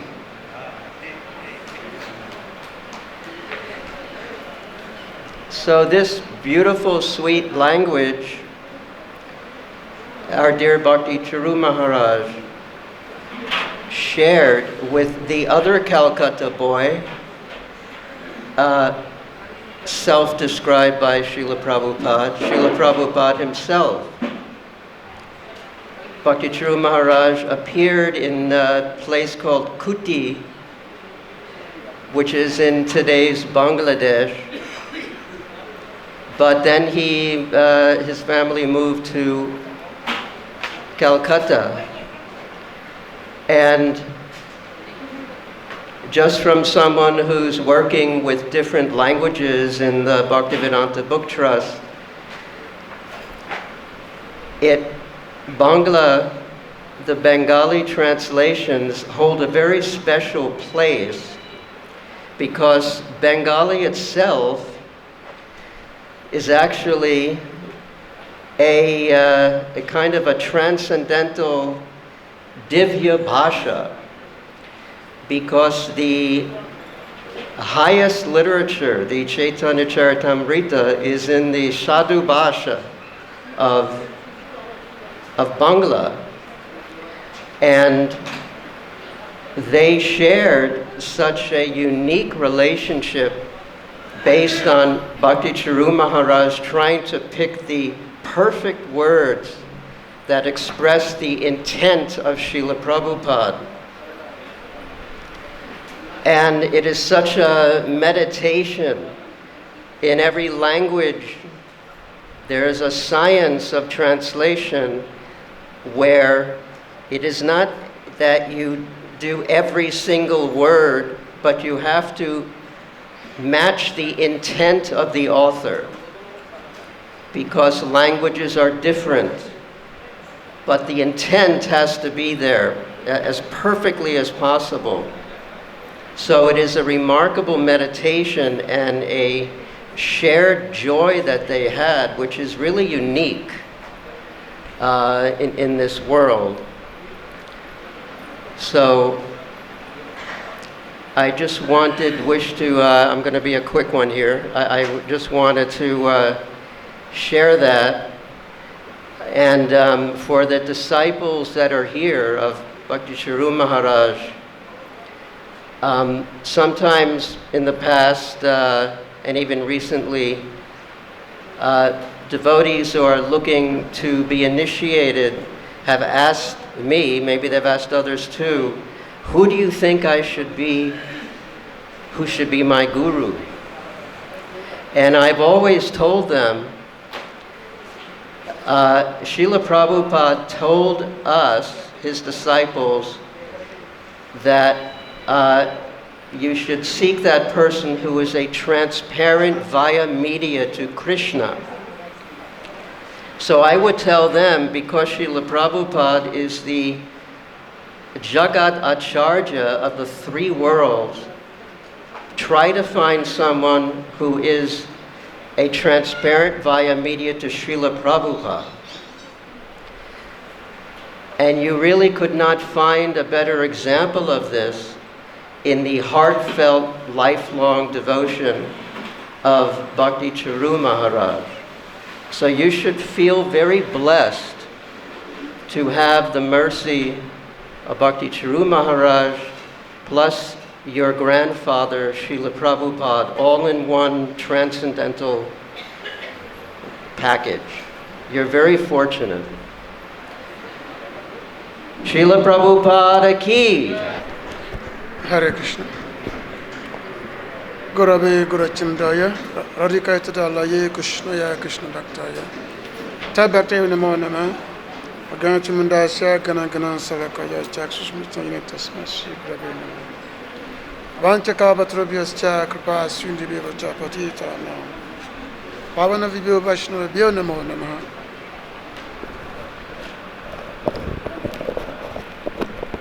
Bhakti Charu Maharaj ki. So there has been so many wonderful speakers, many wonderful devotees. They've been saying so many wonderful things about the wonderful devotee, Srila Bhakti Charu Maharaj. That because I'm not going to be a really speaker. But normally when I say something, everybody wants to cover their ears. But as they say, Mokan Karoti Vachalam, Pangulangareti Giri, that by the mercy of the Guru, a dumb person can speak like an orator. So, because someone like Srila Bhakti Charu Maharaj is very, very exceptional Vaishnava, very, very rare Vaishnava.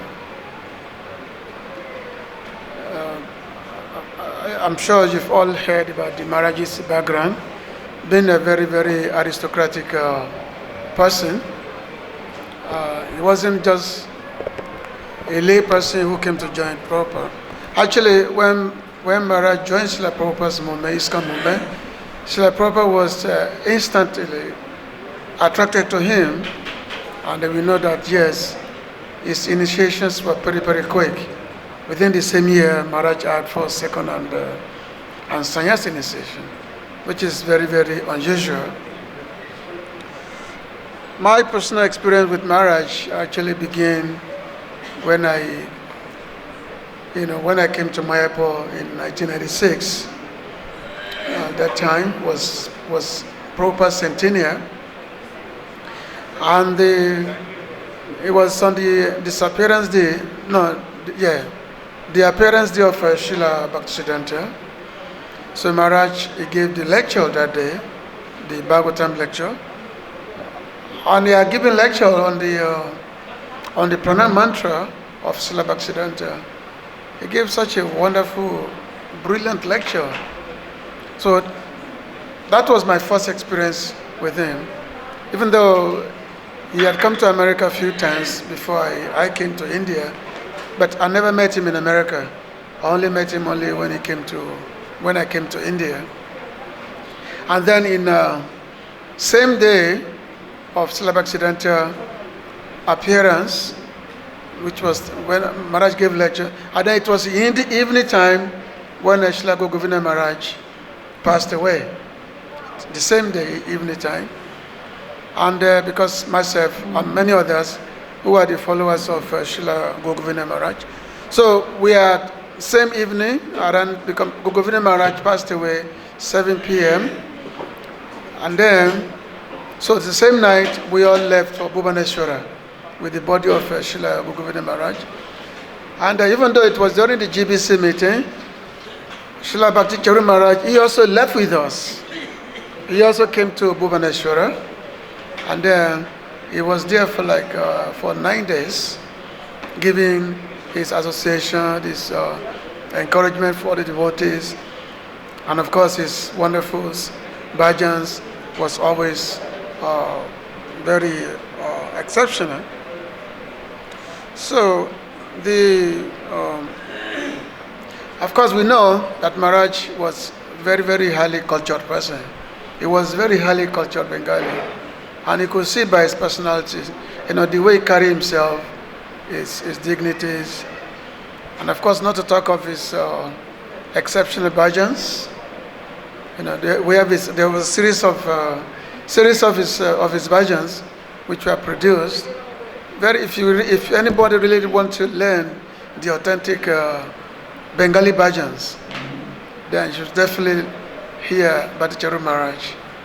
Whenever I give seminars and sing the bhajans, the year before, he was here in Vrindavan, and he was giving his seminars on the I think it was on Srimati Radharani, and every day he was giving a seminar for 5 or 7 days, and every day he would sing so many wonderful bhajans. And somehow I always start to listen to those bhajans so that I can learn to sing myself when I hear those bhajans. And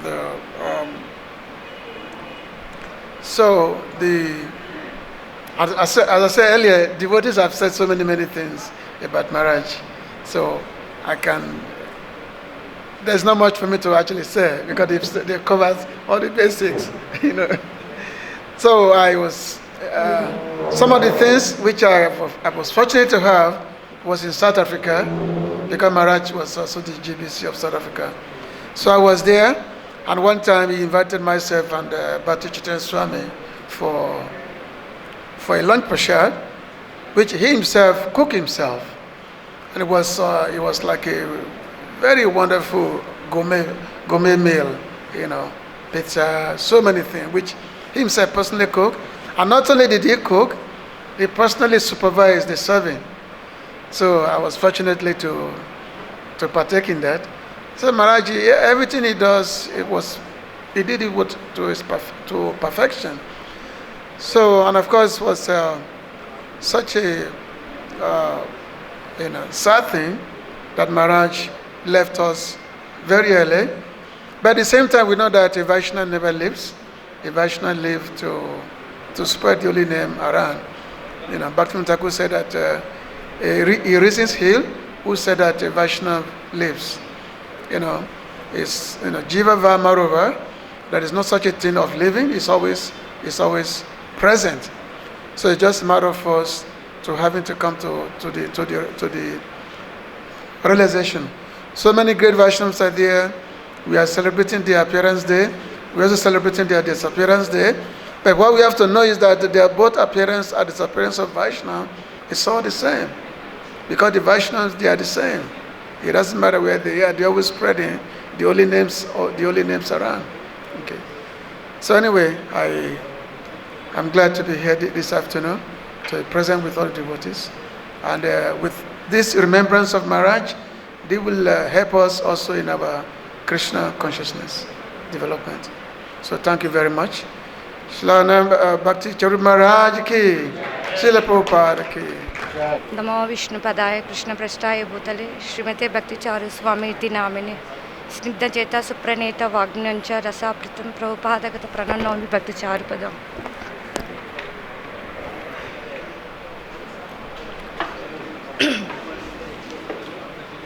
Today is a Guru Purnima. This is the day where the disciple offers one's gratitude to one's Guru. This way Guru Maharaj has created this opportunity so that a person like me can show gratitude by trying to glorify his great qualities.